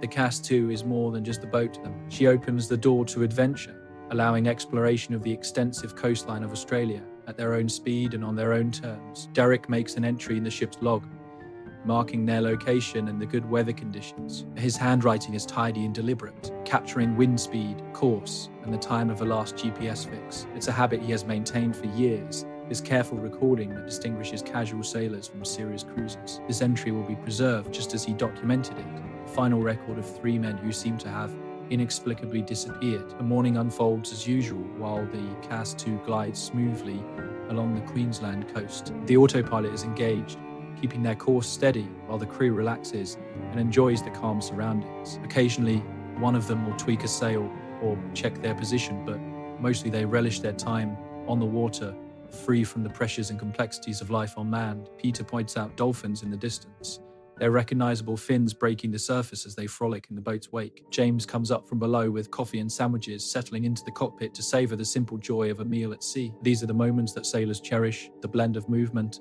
and tranquility, adventure and calm that can only be experienced on the open water. However, somewhere in the hours that follow, things go terribly wrong. The exact moment when normalcy shifts to disaster remains a mystery, lost to the depths of the sea, along with the fate of the 3 men aboard. The Cas-2 continues its journey, the autopilot dutifully following the heading that Derek set that morning. Yet the men who should be steering her course have vanished without a trace.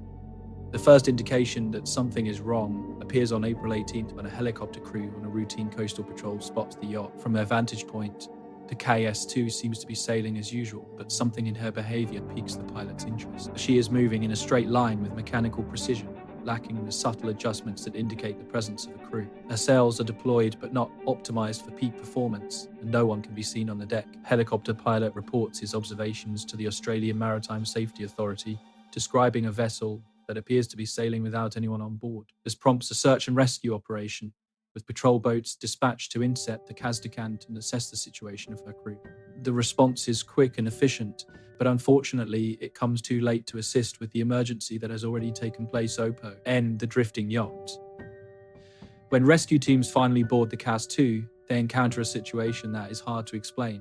The yacht is in great shape, her systems running smoothly and safety equipment untouched. The dining table in the main cabin is set for a meal that was never consumed, with settings still arranged just as they were left. A laptop sits open on the navigation table, showing weather data that has not been updated for several days. Personal items are scattered around the cabin, but not in a disordered way that would indicate a struggle or crisis. Instead, they seem to be left as if the owners expected to return at any moment. Wallets, keys, and cell phones are still on board, along with small personal belongings that people typically do not leave behind. The yacht's safety gear tells its own strange story. The life raft remains secured in place, with no signs of being deployed or prepared for use. The emergency flares are intact in their storage compartments, and the emergency position indicating radio beacon, which should have been activated in a real emergency, is still in its bracket, never having been turned on. Most perplexing is the condition of the yacht's foul weather gear. All 3 men's life jackets are still hanging in the cabin where they were stored, despite maritime safety rules requiring their use in any emergency.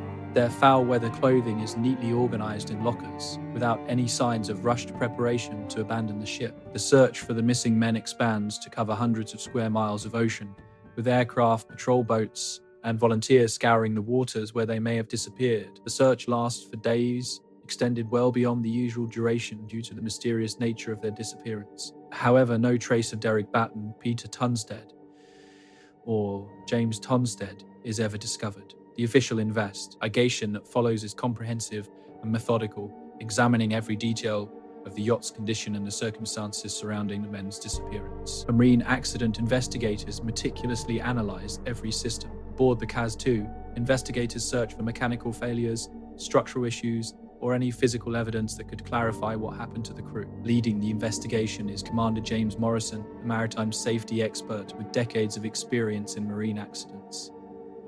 Although he is well prepared for various scenarios, the yacht's condition presents him with challenges he's never faced before. It later informs the investigators that the boat was in immaculate condition. Everything was functioning properly, the engine was sound, and there were no indications of distress or damage. Weather records from that time reveal conditions that were well within the capabilities of the yacht and her skilled crew. There were no sudden storms, hazardous seas, or unusual weather phenomena that could have created an emergency situation. The CAS-2 navigated through conditions that thousands of other vessels managed to sail through safely during the same time frame. Psychological assessments of the 3 missing men indicate no reasons that could suggest a deliberate abandonment of their yacht. All 3 were seasoned sailors with exemplary safety records and no background of taking unnecessary risks. Their families characterized them as responsible and cautious individuals who would never gamble with their safety or that of others. Dr. Sarah Mitchell, a maritime psychologist who specializes in sailing accidents, proposes one potential explanation for the disappearance. She suggests that sudden medical emergencies can sometimes impact multiple individuals at once. If one crew member experienced a heart attack or another medical issue, the others might focused entirely on assisting him, inadvertently leading them all into the water without taking proper safety measures. However, this explanation does not account for the lack of a distress signal or the fact that none of the yacht's safety equipment was activated. Modern sailing yachts are designed with multiple communication systems capable of calling for help even during emergencies, yet none of these systems show any signs of use during the final voyage of the CAS-2. Marine engineer Dr. Peter Harrison inspects the yacht's autopilot system and confirms that it was functioning perfectly when the vessel was discovered. He clarifies that while the autopilot could maintain its course indefinitely, it requires manual intervention to navigate obstacles. Finding the CAS-2 sailing in open waters indicates she did not encounter any navigational hazards after her crew vanished. The lack of any physical evidence from the missing men poses the greatest challenge for investigators. In typical maritime accidents, some trace of the victims eventually surfaces, such as clothing, personal belongings, or other items that offer clues about what transpired. The complete absence of such evidence in the CAS-2 case implies that the men either were lost in deep waters far from where they were later discovered, or that their disappearance occurred in conditions that prevented debris from entering the water. Analyzing ocean currents and wind patterns in the region provides some insight into how the yacht drifted after her crew went missing. Computer models indicate that the CAS-2 could have traveled substantial distances while operating on autopilot, potentially moving her far from the spot where her crew actually disappeared. This effectively makes the search area boundless and accounts for why no trace of the men has ever been found. The coroner of inquiry into their disappearance considers numerous potential explanations, ranging from equipment failure to criminal involvement to supernatural causes. Expert witnesses provide insight into the yacht's seaworthiness and the psychological stresses that could impact sailors on prolonged journeys. However, the inquiry ultimately determines that the cause of the crew's disappearance cannot be established based on the evidence available. Local sailing communities have developed their own theories regarding the fate of the CAS-2's crew. Some reference the region's notorious reputation for rapid weather changes that can catch even seasoned sailors off guard. Others proposed that encounters with wildlife, such as sharks or jellyfish, could have led to a situation where all three men ended up in the water at once. The repercussions of the Kaz-2 incident go beyond the immediate tragedy of 3 lives lost. The case has prompted changes in maritime safety regulations, leading to enhanced requirements for emergency beacons and communication devices on recreational boats. Sailing organizations now use the disappearance as a learning example on the significance of safety procedures and the perils of complacency, even among skilled sailors. Modern technology has been utilized to re-evaluate the case as investigators continue to seek answers. Using advanced forensic techniques, investigators examined evidence from the yacht. Yet, time and the harsh marine environment have diminished much of the physical evidence, making it unlikely that new analyses will yield definitive answers regarding those lost hours. The Kazu was eventually sold and returned to service under a different name, but its reputation as a ghost yacht has lingered with successive owners. Some sailors report feeling uneasy aboard her, while others consider such feelings to be mere superstition. The yacht continues to navigate Australian waters, serving as a reminder that some mysteries defy explanation, even in today's world. Observed by satellites and monitored by technology, yet still capable of claiming 3 lives without leaving the slightest trace. Ellen Austin, the ship with a vanished crew. The year is 2019, and Captain Maria Santos gazes at her radar screen on the modern cargo vessel Atlantic Pioneer. Her eyes are locked on a blip that shouldn't be there, 40 miles southeast of Bermuda, in waters that should only hold empty ocean. Her instruments detect a vessel about 200 feet in length, drifting without power or navigation lights. The ship seems adrift, possibly in distress. However, when Santos attempts to make radio contact, she receives nothing but silence. Her crew gets ready to respond to what they believe is a standard maritime emergency, unaware that they are about to face a mystery reminiscent of one of the most bizarre events in maritime history. The case of Ellen Austin and her cursed prize, a ghost ship that has been disappearing and reappearing in these same waters for nearly 150 years. As the Atlantic Pioneer nears the mystery vessel, Santos notices something that makes her blood run cold. The ship is clearly old, possibly more than a century, with lines and rigging from a bygone era of sailing, yet appears to be in remarkably good shape, the hull intact and the superstructure showing only the kind of weathering that comes from decades rather than generations at sea. Most unsettling of all, there's no sign of any crew, yet the ship shows every indication of having been recently sailed. Her rigging is properly set, her deck looks clean and maintained, and smoke seems to rise from her galley chimney. This modern encounter adds to an expanding record of strange tales. Similar occurrences have been reported in the Arazo Sea region, all sharing striking resemblances to the original case of the Ellen Austin in 1881. Maritime historians and paranormal researchers have documented numerous sightings over the last century and a half, suggesting either an unusual series of coincidences or something much more enigmatic at play in these waters. The tale starts in 1881 with the British cargo ship Ellen Austin, captained by A.J. Griffin, a seasoned mariner known for his exceptional skills and integrity. The Ellen Austin was on a routine journey from London to New York when she came across an unnamed schooner drifting in the Sargasso Sea, an expansive section of the North Atlantic, famed for its floating seaweed and unpredictable currents. The abandoned vessel seemed to be in good shape but showed no signs of crew, prompting Griffin to explore what he believed would be a straightforward salvage operation. Captain Griffin's logbook, preserved in maritime archives, describes the mystery ship as a well-maintained vessel of about 120 feet, completely deserted. His crew boarded the abandoned ship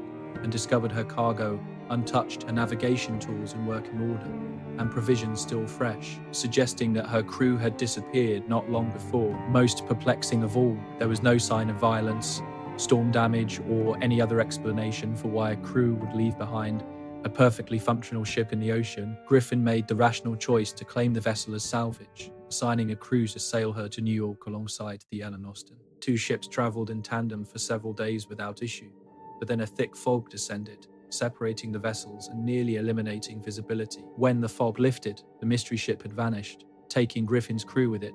Despite thorough searches, no trace of either the ship or the men was discovered. The incident seemed like it should end there, categorized as just another maritime tragedy in the vast ocean. However, according to Griffin's increasingly frantic log entries, the story was far from finished. 2 days after losing his crew, the Ellen Austin encountered the same mystery ship once more, again drifting unmanned in the same general vicinity. When Griffin's men first discovered her, they conducted a thorough search of the vessel but found no sign of the prize crew they had assigned just days before. Despite the unsettling implications, Griffin chose to assign a second prize crew to the mystery ship, giving them clear instructions to keep the Ellen Austin in sight at all times. The two ships sailed together again, but history repeated itself with alarming accuracy. Fog bank rolled in, separating the vessels, and when visibility returned, both the mystery ship and Griffin's new prize crew had disappeared without a trace. Captain Griffin's last log entries reveal a man grappling with the incomprehensible. He describes dreams filled with the faces of his lost crew and whispers calling from the empty sea, along with a deepening belief that he had encountered something beyond the usual laws of nature. The Ellen Austin completed her journey to New York, yet Griffin never commanded another ship, retiring from the sea with his health and sanity reportedly impacted by his clash with the cursed vessel. The Ellen Austin incident soon became part of maritime legend, its effect reaching far beyond sailors' tales shared in taverns. This case established legal precedents for salvage rights in international waters, especially concerning vessels of unknown origin or registration. Maritime lawyers examined Griffin's detailed records to grasp the complex legal issues tied to abandoned ships and the obligations of those who find them. Rebecca Martinez, a maritime time historian at the University of Miami, has dedicated years to studying the Ellen Austin case and its influence on contemporary shipping practices. Griffin's ordeal underscored the risks of assigning crews to unknown vessels. She notes that modern salvage operations now include extensive safety protocols specifically designed to avoid the kinds of losses that Griffin faced. Each significant shipping company has procedures rooted in lessons learned from cases like the Ellen Austin.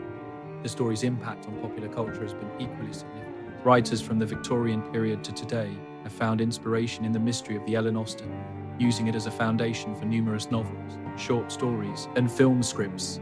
The image of a ghost ship, the haunting legend that continuously claims the crews of those who attempted to sail her, has woven itself into maritime fiction, influencing everything from timeless sea tales to contemporary horror films.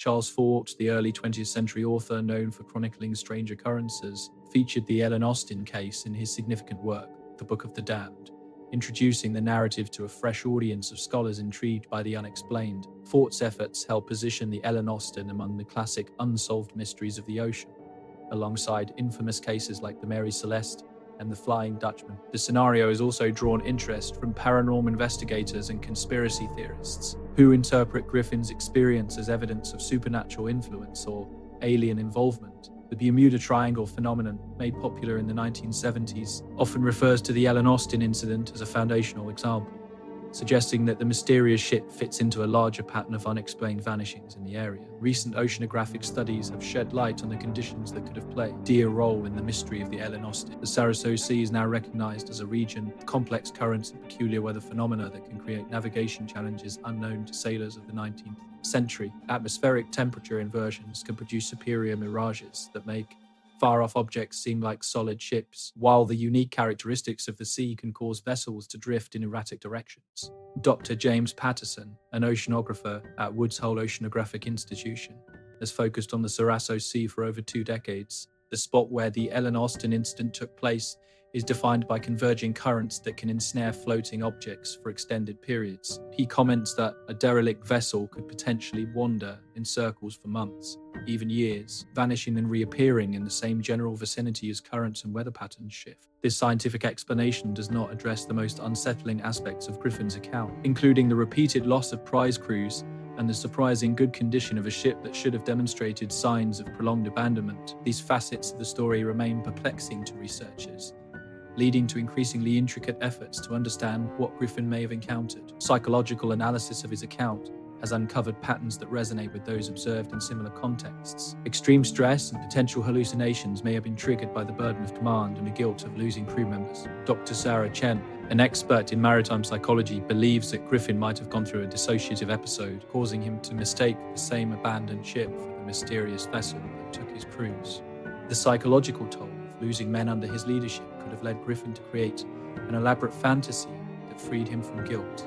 Chan notes that the supernatural aspects of his narrative might have been his mind's way of coping with a series of tragic yet understandable maritime incidents. However, this theory fails to explain the corroborating accounts from Griffin's surviving crew members, many of whom independently supported their captain's story. These men had no clear reason to engage in a complicated ruse, and their descriptions of the mystery ship remained consistent during multiple interviews by shipping company officials and insurance investigators. The rise of satellite technology and global positioning systems has transformed the search for vessels like the mystery ship of the Ellen Austin. Modern salvage companies now employ advanced sonar and underwater vehicles to find and explore abandoned ships, often discovering vessels that have been drifting without crew for decades. Nonetheless, none of this cutting-edge technology has resolved the key mystery of the Ellen Austin case. In 2018, the research vessel Deep Explorer utilized state-of-the-art sonar to map the seafloor in the region where Griffin claimed to have encountered the mystery ship. The survey uncovered several unidentified wrecks, including one that seemed to correspond with the dimensions noted in Griffin's logs. They found a ship that had clearly been laying on the ocean floor for much longer than the 137 years since Griffin's experience. The Ellen Austin case has shaped contemporary maritime law in significant ways, extending beyond just rights and salvage. International agreements on search and rescue operations now include specific protocols for dealing with vessels of uncertain origin, partially as a response to past situations where well-intentioned rescuers themselves fell victim. The International Maritime Organization has created detailed guidelines for the approach and board of abandoned ships. Procedures now reflect lessons learned from incidents like the Ellen Austin. Today's shipping companies use satellite tracking, international reporting systems to keep databases of known derelict vessels, monitoring abandoned ships that present navigation hazards. This modern approach to maritime safety marks significant shift from the haphazard salvage practices of Griffin's time, where discovering an abandoned vessel was viewed as an opportunity rather than a risk. The story has also had a major impact on marine insurance practices. Current policies include specific clauses that address the loss of crews placed on salvaged vessels, protections that were not available in Griffin's time. Insurance investigators still examine the Ellen Austin case as a prime example of the complex liability issues that can arise. Recent advancements in underwater archaeology have equipped researchers with new tools to investigate historical maritime mysteries. However, the case of the Ellen Austin remains frustratingly unresolved. The same deep-sea technology that has found and explored famous wrecks like the Titanic and the Bismarck has been applied in the Sargasso Sea region, yet no trace of Griffin's mystery ship has been definitively identified. Dr. Robert Ballard, the oceanographer known for discovering the Titanic, has shown interest in the Ellen Austin case but recognizes the challenges involved.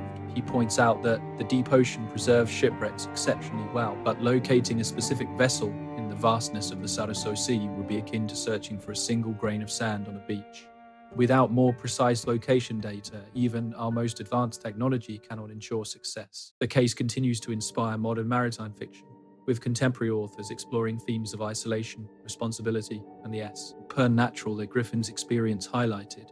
Recent novels and films have adapted the story for today's audiences, replacing 19th century sailing ships with modern vessels while preserving the central mystery of crews disappearing without explanation. Sable Island, known as the graveyard of the Atlantic, is the setting. A helicopter circles Sable Island at 500 feet, its rotors slicing through the salt-laden air above what could be the most perilous piece of land on Earth. Below, a crescent of sand extends 25 meters across the North Atlantic, appearing deceptively tranquil. In the afternoon sun, the beaches are filled with seals and wild horses that have remarkably managed to endure generations of isolation. However, this serene appearance conceals a darker reality. These shifting sands have swallowed more than 350 ships and taken thousands of lives, earning Sable Island the ominous title of Graveyard of the Atlantic. Dr. Sarah MacDonald, a marine archaeologist, surveys the shoreline from a helicopter, searching for clues related to the island's latest enigma, the whistling buoy that shouldn't be there. Case file, Maritime Anomaly Investigation 2019-001.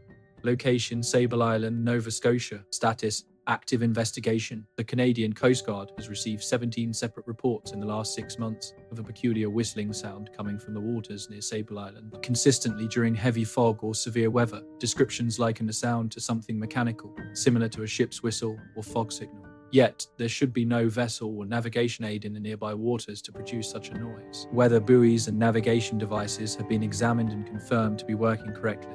Still, the mysterious whistling persists with alarming frequency. Dr. MacDonald's inquiry has revealed historical accounts indicating similar sounds have been reported around Sable Island for over a century, often coinciding with maritime distress or disaster. This phenomenon seems tied to the island's notorious reputation, as if the accumulated tragedies of centuries of shipwrecks have somehow left an imprint on the air and water surrounding this remote stretch of sand and sorrow. The tale of Sable Island's fatal legacy begins in the 16th century, when European explorers first encountered this perilous barrier situated directly across the primary shipping routes between North America and Europe.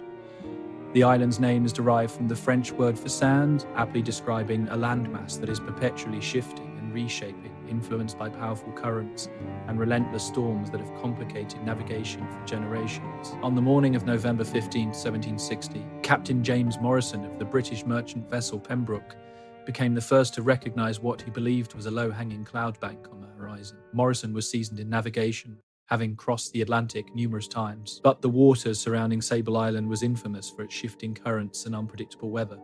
As the Pembroke drew closer, Morrison realized his grave error. What he had mistaken for clouds was actually the sandy shore of Sable Island, and wind and current were driving his ship toward it, leaving no chance for escape. The crew of the Pembroke fought with all their might to alter their course, skillfully maneuvering the sails and rudder, having navigated thousands of miles across the ocean safely before. Yet Sable Island seemed to possess an irresistible force, pulling vessels toward its shores in a way that challenged both seamanship and reason. Morrison watched in terror as his ship was helplessly driven toward the treacherous beaches, where many had met their fate when the impact came. It was not as violent as Morrison had feared, but it was no less definitive. The Pembroke grounded on the sandy bottom with a prolonged grinding sound. Her hull sank into the soft seabed, which would become her final resting place. Water began flooding through her damaged planks, and Morrison realized his ship was doomed. However, unlike many captains who had encountered similar fates on Sable Island, he and most of his crew would survive to share their story. Their rescue came from an unexpected source, the small community of lifesavers on the island. These men had devoted their lives to watching for ships in distress and helping survivors reach safety. They lived in basic conditions on the windswept island, always on alert for vessels that might run aground on the lethal shores. When they saw the Pembroke's distress signals, they bravely launched their small boats into the dangerous surf, risking their lives to save Morrison and his crew. Morrison later recorded his experiences on Sable Island in his ship's log and shared his testimony with maritime authorities, providing one of the most thorough descriptions of the island's strange phenomena.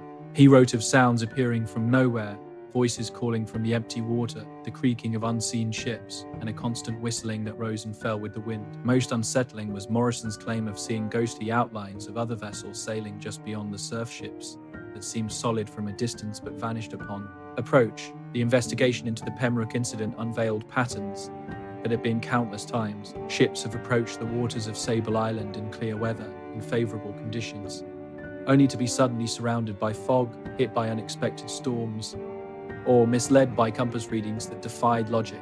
Even seasoned navigators made basic mistakes that they had never encountered before, as if an unseen force was affecting their judgment and seamanship. Official maritime records from the 18th and 19th centuries show an extraordinary number of ships lost near Sable Island, yet the real figure might be even greater. Many vessels simply vanished in the area, leaving no survivors to tell their stories, further enhancing the island's reputation as a place where ships and crews could disappear without a trace. In response to the alarming number of losses, British Admiral established a series of lighthouses and rescue stations on Sable Island, manned by volunteers willing to brave the island's harsh conditions to save lives. These brave individuals reported experiences that seemed to affirm the supernatural essence of the island's deadly influence. They recounted ships that appeared on the horizon during storms only to vanish as rescue boats were launched. They spoke of voices calling for help from empty waters and lights moving through the fog in ways that suggested vessels in distress. Elizabeth Harper, a historian who specializes in 19th century maritime disasters, has dedicated over 20 years to studying the Sable Island phenomenon. Her findings reveal patterns in the disaster reports that indicate there is more at play than mere navigational hazards. The number of skilled captains who made fatal errors near Sable Island is statistically improbable. She emphasizes that these were individuals who had safely navigated for decades, yet they suddenly began making mistakes no competent sailor should commit. The island's ever-shifting geography adds a complicated layer to the mystery. Unlike fixed landmasses, Sable Island is in constant flux, reshaped by powerful ocean currents and storms. Charts drawn in one decade could become dangerously outdated by the next, resulting in navigation errors that put ships at risk before crews even recognize the danger. However, this explanation does not fully address the most enigmatic aspects of the island's reputation. Oceanographic studies show that Sable Island lies at the crossroads of several major ocean currents, generating conditions that can lead to unusual weather patterns and navigation dangers. The cold Labrador Current flows south from the Arctic and collides with the warm Gulf Stream in the waters near the island, resulting in fog banks, sudden storms, and temperature inversions that can confuse electronic and traditional navigation tools. Dr. Michael Torres, an oceanographer who has closely examined the Sable Island region, sheds light on the scientific foundations of many phenomena reported by vessels in the area. The interactions of these currents create what is known as a maritime perfect storm. He points out that temperature differences can create acoustic mirages, causing sounds to appear to originate from impossible directions. Electromagnetic disruptions can affect compass readings and radio signals, leaving even seasoned sailors completely disoriented in these conditions. However, scientific exploration struggles to account for the most unsettling aspects of the Sable Island mystery. The consistency of reports across various timeframes and weather conditions indicates phenomena that go beyond simple weather explanations. Whistling sounds, in particular, have been noted by dozens of independent witnesses over more than a century, always described in strikingly similar ways. Acoustic analysis of recordings taken near Sable Island has detected sounds that do not correspond to any known natural or artificial sources. The whistling seems to be mechanical, similar to the fog signals used by vessels or lighthouses, yet no equipment in the vicinity should be creating such noises. This phenomenon occurs most often during times of low visibility when ships are particularly susceptible to navigation risks. Psychological research has shown that many survivors of incidents near Sable Island report lingering auditory and visual hallucinations years after their experiences. Dr. Margaret Chen, a trauma psychology expert, has studied numerous survivors and identified shared patterns indicating that the island's environment significantly impacts human perception and mental well-being. The combination of isolation, danger, and sensory deprivation can lead to hallucinations and false memories. Dr. Chen explains that these factors create a precarious mental state. The consistency of reports from various individuals over time indicates that there may be more at play than just psychological stress.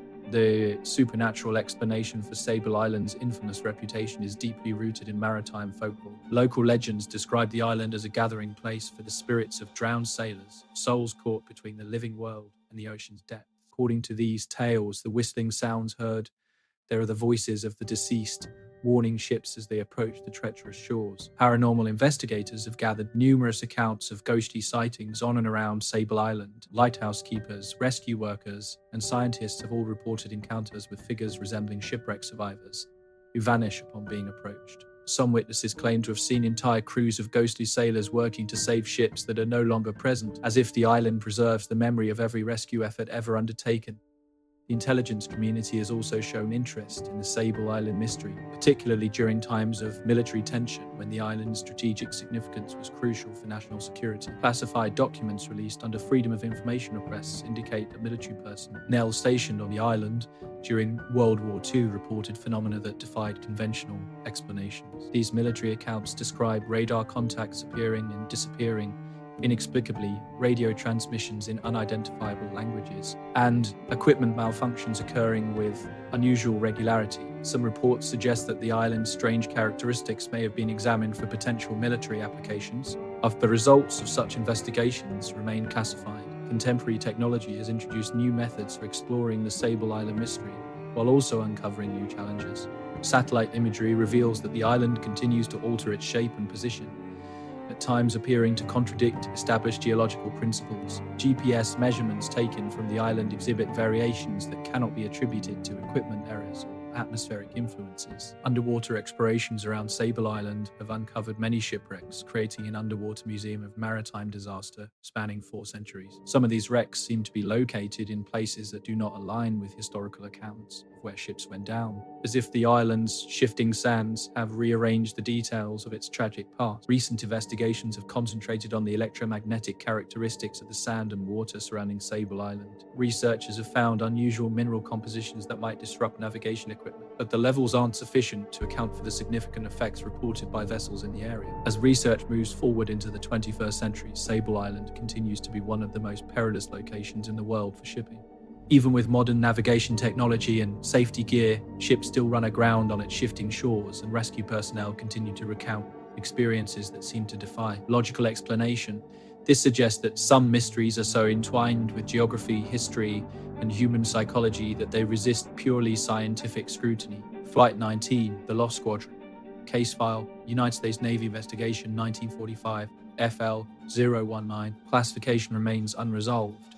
The date is December 5th, 1945. The aircraft consisted of 5 TBM Avenger torpedo bombers. There were 14 Navy airmen on board. The last known position was about 225 miles northeast of Fort Lauderdale, Florida. The status is missing and presumed lost. Additionally, a Martin PPM Mariner rescue aircraft also vanished during the search efforts. In total, 27 personnel were lost. This case stands as one of the most thoroughly documented yet unexplainable aviation disasters in United States military history, leading to decades of investigation, speculation, and an entirely new category of unexplained phenomena. Yet, the enigma of Flight 19 continues to resonate through time in ways that its original investigators could never have anticipated. Just last month, in October 2023, another set of military aircraft encountered navigation failures in the very same area where Flight 19 disappeared 78 years ago. 4 F/A-18 Super Hornets on routine training missions reported simultaneous compass failures, radio interference, and GPS issues that compelled them to abort their exercises and return to base under emergency procedures.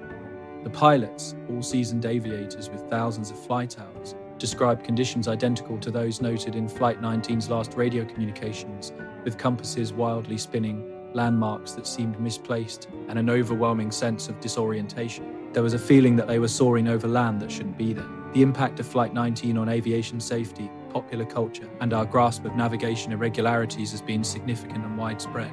This case became the cornerstone of what we now refer to as the Bermuda Triangle mystery, turning a tragic training accident into an emblem of the ocean's lasting enigmas. Today's search and rescue guidelines, military training methods, and even regulations for civilian aviation reflect the lessons learned from the disappearance of Flight 19 and the shortcomings of the extensive search that ensued. The tale begins on December 5th, 1945, at the Naval Air Station in Fort Lauderdale, where 5 TBM Avenger torpedo bombers were getting ready for a standard navigation training flight called Training Flight 19. The task was straightforward and familiar: fly east over the Bahamas, practice bombing runs at hens and chicken shells, and then head back to base following a determined route that would challenge the student pilot's dead-reckoning navigation skills. It was the kind of training mission that had been executed countless times before, without any issues. Lieutenant Charles Taylor, the flight instructor, was an experienced pilot with over 2,500 flight hours, including combat experiences in the Pacific Theater. His students were skilled aviators who had successfully completed similar training flights. The weather forecast was generally favorable, with some scattered thunderstorms typical of the Florida region in December. The aircraft were well-maintained TBM Avengers, sturdy planes with excellent safety records and long-range capabilities. The initial phase of the mission went smoothly. Flight 19 took off from Fort Lauderdale at 2:10 in the afternoon, flew east as expected, and carried out their bombing practice without any problems. Radio communications during this time were routine and professional, showing no indication of the confusion and panic that T was about to unfold. The planes were functioning properly, visibility was good, and all navigation equipment seemed to be operating as it should. Around 3:45 in the afternoon, the first hints of trouble emerged in the radio messages from Flight 19. Lieutenant Taylor's voice, usually calm and professional, now had a hint of confusion as he communicated to the Naval Air Station that both of his compasses were failing. This was unusual but not entirely unheard of. This situation may have stemmed from electrical issues or magnetic disruptions. Yet, Taylor's subsequent transmission revealed an issue that should have been impossible. "I'm not sure where we are," Taylor reported. "We seem to be off course. I can't identify our location. Everything appears wrong. Even the ocean doesn't look like it should." These words, recorded in official Navy transcripts, would become some of the most scrutinized and discussed communications in aviation history. How could a seasoned instructor pilot become utterly lost in a familiar area while using landmarks he had navigated countless times before? The situation escalated quickly as Flight 19's radio messages turned more desperate. Student pilots indicated their compasses were malfunctioning, spinning wildly instead of holding their course. Even more alarming, they claimed to see land where there should be none, according to their charts. The islands and coastlines they saw below them seemed to be in incorrect positions, creating a navigational dilemma that challenged the fundamental rules of geography and physics. Radio operators from Fort Lauderdale endeavored to guide Flight 19 home through radio direction finding, but their Attempts were disrupted by poor reception and increasingly unclear transmissions from the struggling aircraft. Taylor's voice, along with those of his students, grew more frantic as they recognized that nothing around them aligned with their training or expectations. The familiar landmarks of the Bahamas seemed to have been replaced by terrain that should not exist. The last transmission from Flight 19 occurred around 7:04 p.m., more than 4 hours after they were due to return. Taylor's voice, barely intelligible through heavy static, announced they were low on fuel and would meet a ditch in the ocean. All planes close up tight. We will have to ditch unless we make landfall. When the first plane dips below 10 gallons, we all go down together. Then, silence. The following search operation became one of the largest in Navy history, involving hundreds of aircraft, numerous ships, and thousands of personnel. Martin PBM Mariner flying boats, Coast Guard vessels, and civilian aircraft scoured over 300,000 square miles of ocean, seeking any sign of Flight 19 or its crew. The search lasted 5 days, but no wreckage, life rafts, or survivors were ever discovered. The situation worsened when a search aircraft, a Martin PBM Mariner with a crew of 13, vanished without a trace. The Mariner was carrying out a routine search pattern when it suddenly disappeared from radar, adding 13 more names to the rising list of casualties. Witnesses on a passing merchant ship reported seeing an explosion in the sky, yet no wreckage from the Mariner was ever found. The official investigation conducted by the Navy, completed in 1946, determined that Flight 19 became lost due to equipment failure and pilot error, eventually running out of fuel and crashing into the ocean. However, this investigation left many questions unanswered. How could 5 different aircraft experience simultaneous compass failures? Why were no emergency signals or distress beacons detected? Most perplexing of all, why did experienced pilots become so disoriented in familiar waters that why could not identify their basic location? This case drew the attention of Charles Bullets, whose 1974 book, The Bermuda Triangle, turned Flight 19 from a tragic military accident into a key element of one of the 20th century's most lasting mysteries. Bullets' work, while facing criticism for its selective evidence and conjectural conclusions, introduced millions to the idea that certain areas of the ocean might be influenced by unknown forces that disrupt navigation equipment and human perception.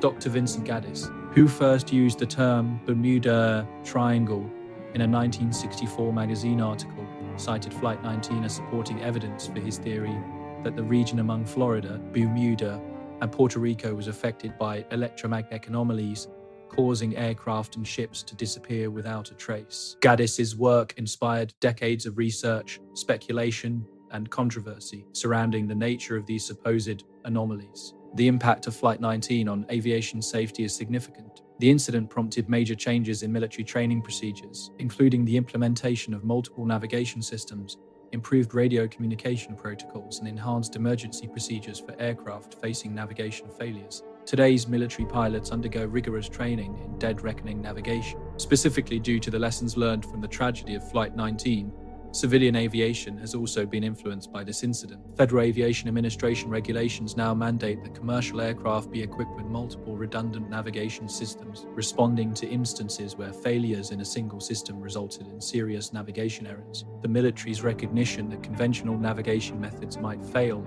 in certain scenarios hastened the development of GPS technology. Flight 19 has captured the imagination of popular culture, emerging as an emblem of aviation enigma and inspiring a myriad of books, documentaries, television shows, and film. The notion of military aircraft disappearing without a trace has firmly rooted itself in American folklore, symbolizing both the perils of flight and the limitations of human understanding in the face of the unknown. Scientific exploration of the Flight 19 incident has uncovered various natural phenomena that might shed light on some elements of the disappearance. Electromagnetic disturbances due to solar activity can disrupt compass readings and affect radio communications. Additionally, temperature inversions in the atmosphere can create visual illusions that cause land masses to appear in incorrect locations. The intricate and shifting ocean currents in that area could transport wreckage far from the crash site of the aircraft. Dr. Larry Cushy, the author of The Bermuda Triangle Mystery Solved, conducted comprehensive research into the Flight 19 incident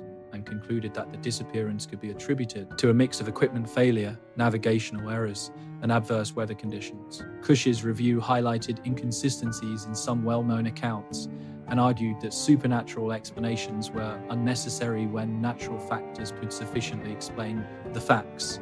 Nevertheless, critics of Cush's review argue that it does not account for some of the most perplexing elements of the case. The simultaneous compass failures, reported by all 5 planes, indicate a possible coordinated external factor rather than random equipment malfunctions. The pilot's observations of land where it should not have been cannot be easily dismissed as mere navigational mistakes by seasoned pilots familiar with the area. Modern technology has been employed to revisit the Flight 19 case, yielding mixed outcomes. Analysis of the weather conditions on December 5, 1945 has affirmed that the weather was challenging, but not severe enough to clarify the aircraft's disappearance. Satellite mapping of the ocean floor has found many aircraft wrecks in the search area, but none have been confirmed as belonging to Flight 19. The advancements in underwater search technology now allow exploration of parts of the ocean floor that were unreachable in 1945. Deep-sea submersibles and remotely operated vehicles have been employed to search for the wreckage of Flight 19,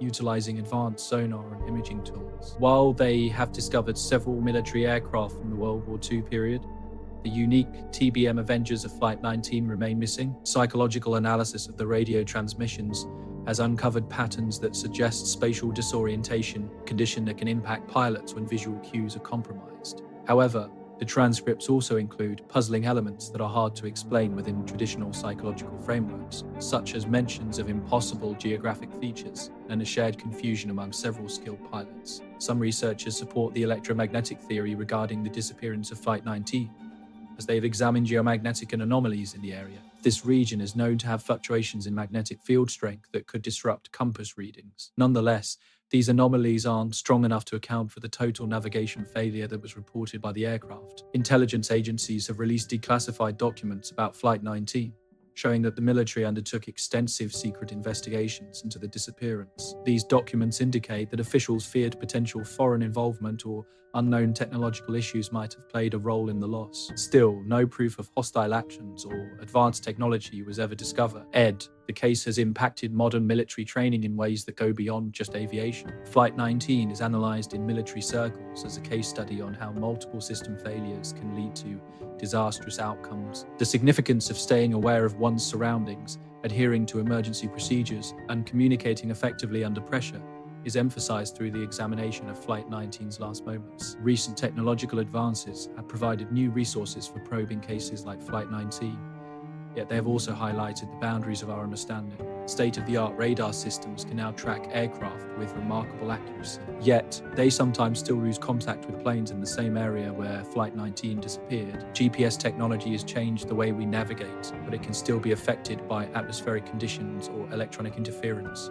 Palatine Light, the burning ship, thick fog rolls in across Block Island Sound on this December evening in 2023, turning the familiar waters off Rhode Island into a strange landscape of grey shadows and muted sounds. Captain Tom Morrison stands on the bridge of the research vessel Atlantic Explorer, scanning his radar screen with the trained eye of someone who has navigated these waters for over 30 years. His crew is conducting a routine marine survey, mapping the seafloor for a planned wind farm project. But tonight they've come across something that doesn't show up on any chart. Bright light has been visible on the horizon for the past hour, moving slowly against the current, appearing and disappearing in the fog like a distressed ship. Morrison has attempted to contact the mysterious vessel on radio, but all he gets is silence. Watching through binoculars, the light flickers and dances, glowing with an orange-red hue that reminds him of fire.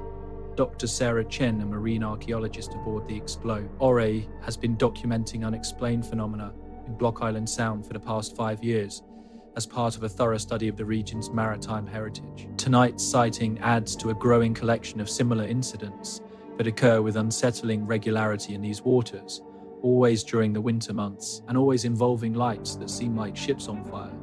Local fishermen have reported these sightings for generations, but Chen's research has uncovered that the phenomenon may be linked to one of New England's most enduring maritime mysteries, the legend of the Palatine Light, a ghostly ship that has supposedly been sailing these waters for over 2 centuries. The story begins in the brutal winter of 1738, when the merchant vessel Princess Augusta, carrying German Palatine immigrants to the New World, found itself caught in one of the worst storms ever documented off the New England coast. The ship had left Rotterdam months earlier with over 300 passengers seeking new lives in America, but their hopes for prosperity turned into a nightmare of disease, starvation, and death during the journey.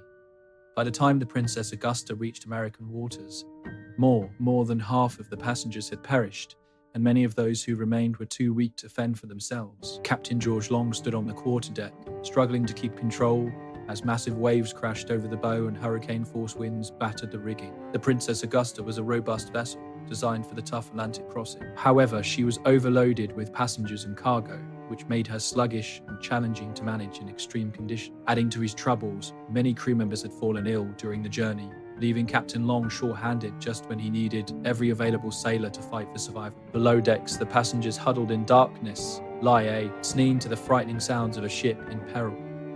These were individuals who had given up everything they owned for a chance to reach America. Families who had faced months of suffering in the cramped quarters between decks. They had dealt with disease, starvation, and the daily agony of watching loved ones succumb and be buried at sea. But now they confronted their greatest challenge as the Princess Augusta struggled against the wrath of the North Atlantic. The storm had been raging for 3 days when a lookout spotted the sandy shores of Burlock Island through the driving snow and spray. Captain Long recognized the peril right away.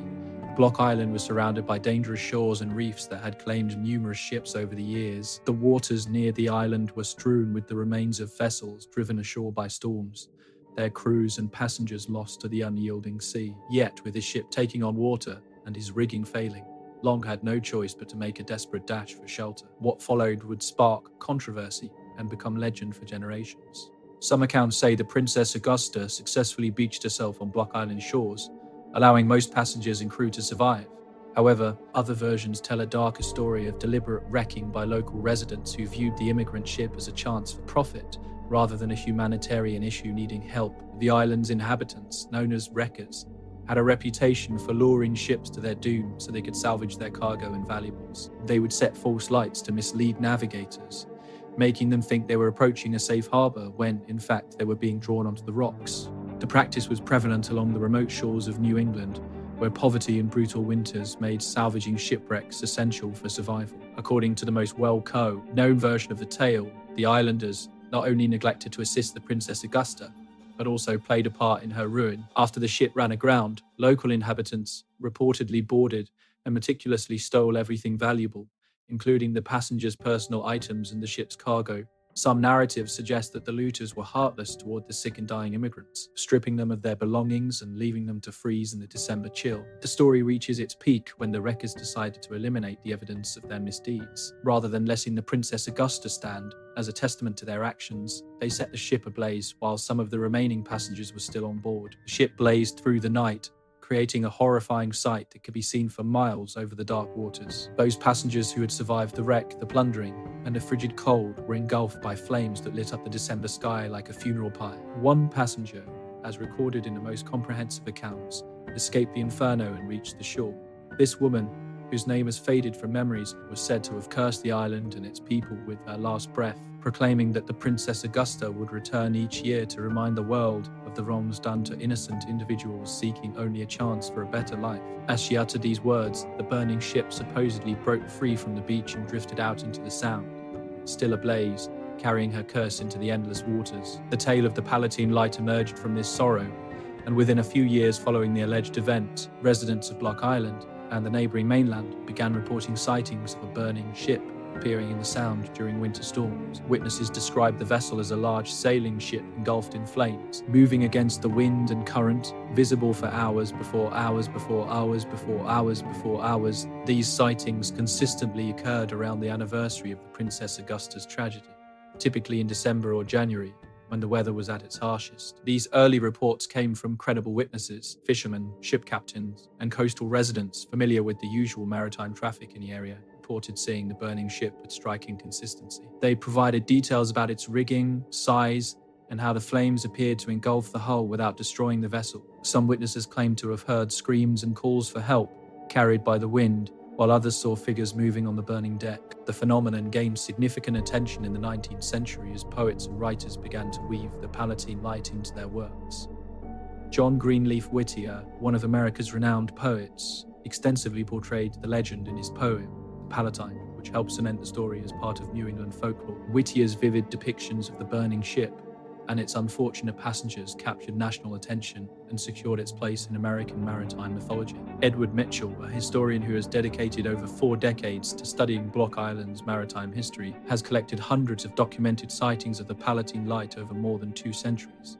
His research reveals consistent patterns in these sightings. They are most frequent during winter months, typically coinciding with severe weather and witnesses consistently describe similar features of the burning ship's appearance and behavior. The remarkable consistency across different time periods and witnesses is significant.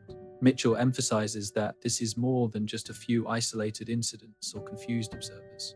Hundreds of people, including seasoned mariners who know these waters well, have reported seeing the Palatine Light. The phenomenon undoubtedly has some root in reality, even if its exact cause remains unclear. Modern investigations have employed scientific approaches to unravel the mystery of the Palatine Light, using tools like electromagnetic field detectors and thermal imaging cameras in hopes of documenting and explaining it. The United States Coast Guard has looked into numerous reports of the burning ship, sending vessels to search for distressed ships, only to find empty water where witnesses had seen the flames. Meteorological studies have indicated that many Palatine Light sightings occurred under specific atmospheric conditions that can create optical illusions and strange light. A phenomena, temperature inversions paired with moisture in the atmosphere, can produce stunning mirages that make faraway objects look like blazing ships or other surreal sights. However, this idea does not fully explain the recurring reports and their unique connection to the Princess Augusta legend. Archaeological studies along the shores of Block Island have uncovered signs of many shipwrecks dating back to colonial times, confirming that the waters around the island were indeed perilous for sailing boats. Artifacts recovered from these wrecks include items that might have belonged to immigrant ships, like the Princess Augusta. Although no concrete physical proof of this particular vessel has ever been discovered, the latest scientific effort to understand the Palatine Light involved a team from the Woods Hole Oceanographic Institution who monitored the waters surrounding Block Island during several winters with advanced instruments designed to identify unusual events. Their research documented multiple instances of unexplained light emissions in the areas where the Palatine Light is frequently reported. They could not identify the source of these emissions. Local residents continually report sightings of the Palatine Light, with accounts emerging regularly in Block Island newspapers and on social media. These contemporary witnesses describe experiences that closely align with historical accounts, suggesting that whatever is causing the phenomenon persists. Some recent sightings have been captured in photographs or videos, but the images are typically too unclear to offer definitive proof. The legend has become deeply woven into Block Island's cultural identity, with local businesses incorporating the Palatine Light into their names and promotional materials. The island's museum showcases extensive exhibits about the legend, and guided tours frequently visit spots where the burning ship has been reported.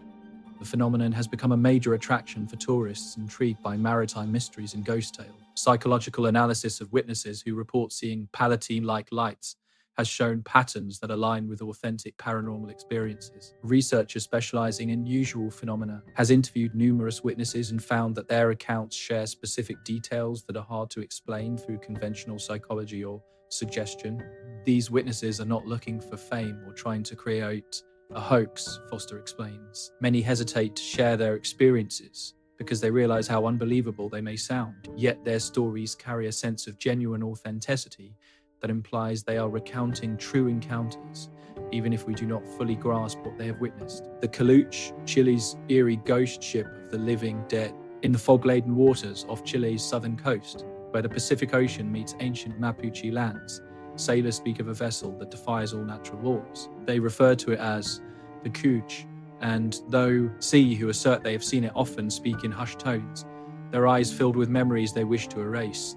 This is not merely another ghost ship tale. What lies behind this legend is far more unsettling and undeniably more alive than any ghostly ship should ever be. The story finds its roots with the Mapuche people, the indigenous inhabitants of Chile, who have navigated these perilous waters for more than 1,000 years. For them, the Couch is not simply a ship. It serves as a floating portal between worlds, manned by the spirits of those who perished at sea. However, this is where the story takes a disconcerting twist. Unlike other ghost ships that appear deserted or lifeless, the Couch is described as radiantly lit, filled with the sounds of laughter, music, and revelry. Witnesses recount a magnificent vessel larger than an ethereal glow, visible for miles over the dark ocean. Captain Eduardo Vargas encountered the Couch in 1971 while fishing near Chiloé Island. His account, documented by local authorities, depicts a ship that emerged suddenly from thick fog, music wafting across the water. As his boat approached, he could see figures dancing on the deck. However, there was something unsettling about their movements. They appeared to glide rather than walk, their forms shifting and distorting in the peculiar light. When Vargas called out, the figures turned toward him in flawless unison. That was when he noticed their faces, or more accurately, where their faces should have been just smooth, pale surfaces that somehow expressed an unimaginable joy. Vargas instructed his crew to retreat immediately, but as they hurried away, they heard something that sent chills down their spines. Their own names being called from the ghost ship, sung in harmonious tones by voices they almost recognized. The Cooch does not simply appear at random. According to numerous accounts gathered over 200 years, there are specific patterns to note.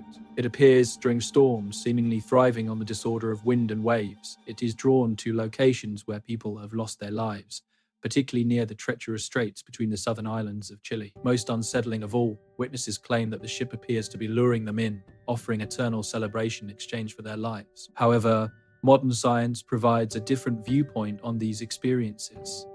Dr. Maria Santos, a maritime psychologist at the University of Chile, has dedicated 15 years to studying ghost ship sightings along the Chilean coast. Her findings indicate that the couch encounters may be explained by a blend of environmental conditions and psychological effects. The waters surrounding Chile Island are infamous for their erratic weather patterns and thick fog, which can create significant optical illusions. Ships may look larger than they truly are. Lights can refract through the mist to produce unearthly glows, and sounds can carry across the water, altering their source. All of this could lead to supernatural sightings. Dr. Santos references the Fatima effect, a complex form of superior mirage, which can make vessels seem to float above the water or appear much larger than they really are. When coupled with the phosphorescence typical in these waters, caused by bioluminescent plankton, an ordinary fishing boat may seem to emit an otherworldly light. Music and voices reported by witnesses could be due to pareidolia, the human inclination to interpret random sounds as familiar patterns, particularly in moments of stress or fear. Yet, even Dr. Santos concedes that her explanations do not encompass all aspects of the sightings. How can one clarify why multiple witnesses describe identical tales without coordination? Why do these encounters happen in areas far from other vessels? And perhaps the most perplexing question, why do some witnesses claim to see deceased individuals they knew among the ghostly crew? The discussion became more heated in 1994 when the Chilean Navy looked into a mass sighting near Porto. More than 30 fishing boats reported observing the Cooch simultaneously, all describing the same immense glowing ship. Navy radar detected no unusual contacts, but sonar indicated something substantial moving beneath the surface where witnesses had seen the ship. The ghost ship was said to have appeared. The official report made public in 2010 determined that while no supernatural explanation could be confirmed, conventional explanations also failed to clarify what was observed. This trend of contemporary sightings mirroring ancient tales creates a disquieting ripple across Chilean maritime culture. Fishermen today grow up hearing stories of Cooch from their grandfathers, shaping a psychological framework that may lead them to view strange occurrences through a supernatural lens. Yet the connection goes both ways. Modern encounters, supported by GPS coordinates and radio communication, lend technological credibility to age-old myths. The Cooch legend has extended well beyond the borders of Chile, inspiring ghost ship sightings from Peru to Alaska. Researchers of maritime folklore note striking resemblances between the couch stories from Chile and phantom ship sightings reported in Scandinavian fjords, the coastal waters of Japan, and the foggy coast of Nova Scotia. It seems the ocean itself creates these narratives, responding to a deep-seated human desire to infuse the vast emptiness with significance and purpose, even if that significance is frightening. In 2019, the marine biologist Dr. James Mackenzie led an expedition aimed at investigating Cooch, identifying hotspots with modern technology. His team used underwater cameras, atmospheric monitoring tools, and advanced sonar systems in areas where sightings were most frequent. What they uncovered challenges both supernatural and purely rational explanations. Equipment recorded mysterious acoustic anomalies and organized sound patterns resembling music, yet with no identifiable source. Underwater cameras revealed bioluminescent displays that formed geometric shapes too regular to occur naturally, too intricate to be easily explained. Most compellingly, Dr. Mackenzie's team observed what they called environmental memory events in regions where multiple drownings had happened. Their sensitive instruments detected strange electromagnetic signatures that seemed to recur in cycles, as if the ocean were replaying past tragedies. While Mackenzie is cautious not to claim these phenomena are evidence of supernatural events, he concedes they imply our comprehension of how marine environments process and retain information is far from thorough. The modern Chilean Navy takes reports of the Cooch very seriously, not out of a belief in ghosts, but because these sightings often signal dangerous weather or underwater dangers. Search and rescue coordinator Lieutenant Carlos Mendes notes that such appearances frequently precede maritime disasters. Whether the ghost ship serves as a warning or is merely a psychological response to environmental threats that sailors unconsciously sense, the outcome remains the same. When fishermen report seeing the Cooch, Navy prepares for emergency situations. This pragmatic stance regarding supernatural happenings mirrors a wider shift in how maritime authorities approach unexplained events. Instead of dismissing ghost ship reports as mere superstition, modern coast guards around the world are recognizing their potential significance as valuable data on ocean conditions, psychological stresses, and areas that might require enhanced safety measures. In this sense, the Couch transforms into a kind of early warning system rooted in cultural memory and passed down through generations of seafarers. The effects also reach into modern technology. Smartphone applications favored by Chilean fishermen now feature options for reporting unusual sightings, creating a crowdsourced database of peculiar maritime encounters. Social media groups focused on documenting contemporary Cooch sightings boast thousands of members sharing photos, videos, and GPS coordinates of their experiences. While most contributions have ordinary explanations, some are hard to categorize, adding new layers to a legend that refuses to fade away. Interestingly, the Couch legend is adapting to embrace contemporary aspects. Recent accounts describe the ghost ship as adorned with modern navigation lights and radar systems, as if this supernatural vessel is adjusting to technological advancements in maritime culture. Some witnesses report hearing electronic music blended with traditional folk tunes emanating from the mysterious ship, hinting that even otherworldly phenomena might evolve alongside human culture. MV Joita, a partial wreck that defies explanation. The maritime investigation file number is 7429. The case was opened on October 10, 1955, and remains unresolved. The disappearance and partial recovery of the merchant vessel Joita stands as one of the most perplexing maritime mysteries of the Pacific. What sets this case apart is not just that a ship vanished without a trace, only half of it ever returned.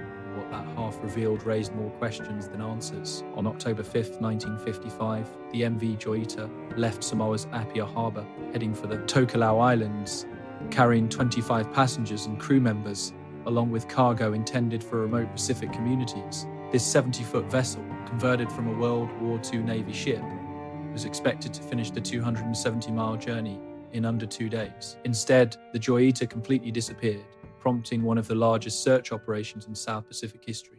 5 weeks later, when hope was nearly lost, a merchant ship noticed something floating partially submerged near Vanua Levu in Fiji, 600 miles south of the Joita's planned route. What rescuers discovered was beyond imagination. The Joita's bow floated low in the water, stripped of everything valuable, yet still intact enough to have drifted for weeks. The stern was entirely missing, as if it had been removed on purpose. Most unsettling of all, there was no sign of the 25 souls who had been on board. No bodies, no life rafts, no distress signals, and no indication of what had transpired during those lost weeks. Let's examine the evidence step by step, starting with the condition of the vessel when it was found. Official inspection reports noted extensive damage to the superstructure, yet this damage seemed to be the result of salvage efforts rather than a maritime disaster. Windows had been purposefully broken, not shattered by storm waves. Interior fixtures had been carefully taken out, not violently torn away by rough seas. Most significantly, the ship's logbook, cargo manifest, and all navigation equipment were missing, items that typically remain secured even in severe weather. The passenger list paints its own troubling picture. Among those on board was Judge Henry Honor, one of Samoa's leading legal figures traveling with confidential government documents. The list also included several European passengers carrying significant amounts of cash and jewelry, making the Joita an unusually attractive target in the region. The crew included Captain Thomas Dusty Miller, a skilled Pacific navigator with a flawless safety record, and his son Chuck, serving as first mate. Neither had any history of reckless seamanship or poor decision-making. Physical evidence from the wreck site offers critical clues about the vessel's final hours. marine investigators discovered that the Hoyta's cargo hold had been intentionally flooded, but this was not due to storm damage. Someone had opened the Sioux valves, allowing water to enter the hull in what seemed to be an effort to sink the ship. Nonetheless, the cork-lined hull installed during its military conversion provided enough buoyancy to keep the front part of the vessel afloat, even when it took on water. This explains why only half of the ship was ultimately recovered. The heavy stern section, which contained the engine room and most of the cargo, would have sunk immediately after being separated from the buoyant bow. The search operation reveals important details regarding the timeline. Planes from the Royal New Zealand Air Force conducted extensive aerial sweeps, starting on October 7th, just 2 days after the Yoita was scheduled to arrive. These flights spanned thousands of square miles of ocean between Samoa and the Tokelau Islands, but no trace of the missing vessel was found. Weather records from that time display calm seas and favourable conditions, ruling out storm damage as a primary cause of the disaster. More confusingly, several other vessels passed through the same route during the search period, without reporting any debris or distress signals. Witness accounts from the departure add another layer to the mystery. Harbour workers in Aya reported the Yoita looked heavily loaded when it left port, riding lower in the water than typical for its size. Some passengers had voiced concerns about cramped conditions and the number of cargo items packed into the available spaces. More importantly, dock workers noticed that several passengers were carrying unusually large amounts of luggage and seemed anxious about the journey. The investigation into Captain Miller's background reveals him as a skilled mariner with extensive experience in the Pacific, but also as someone dealing with financial struggles. Miller had recently poured significant investments into the Yoita, converting it from military surplus to passenger service. This vessel was his main source of income, and several crew members later stated that Miller seemed stressed about making payments on his investment. However, none of this suggests he would intentionally jeopardize passengers or engage in illegal activities. Official maritime records indicate that the Hoya had passed its latest safety inspection, though several minor violations were observed. The vessel's radio equipment was listed as functional, but it had not been tested recently. The life raft capacity was sufficient for the number of individuals on board, and the emergency supplies met the basic standards. These details make the total disappearance of all passengers and crew members even more mysterious. Now, let's explore the main theories that have surfaced based on this information.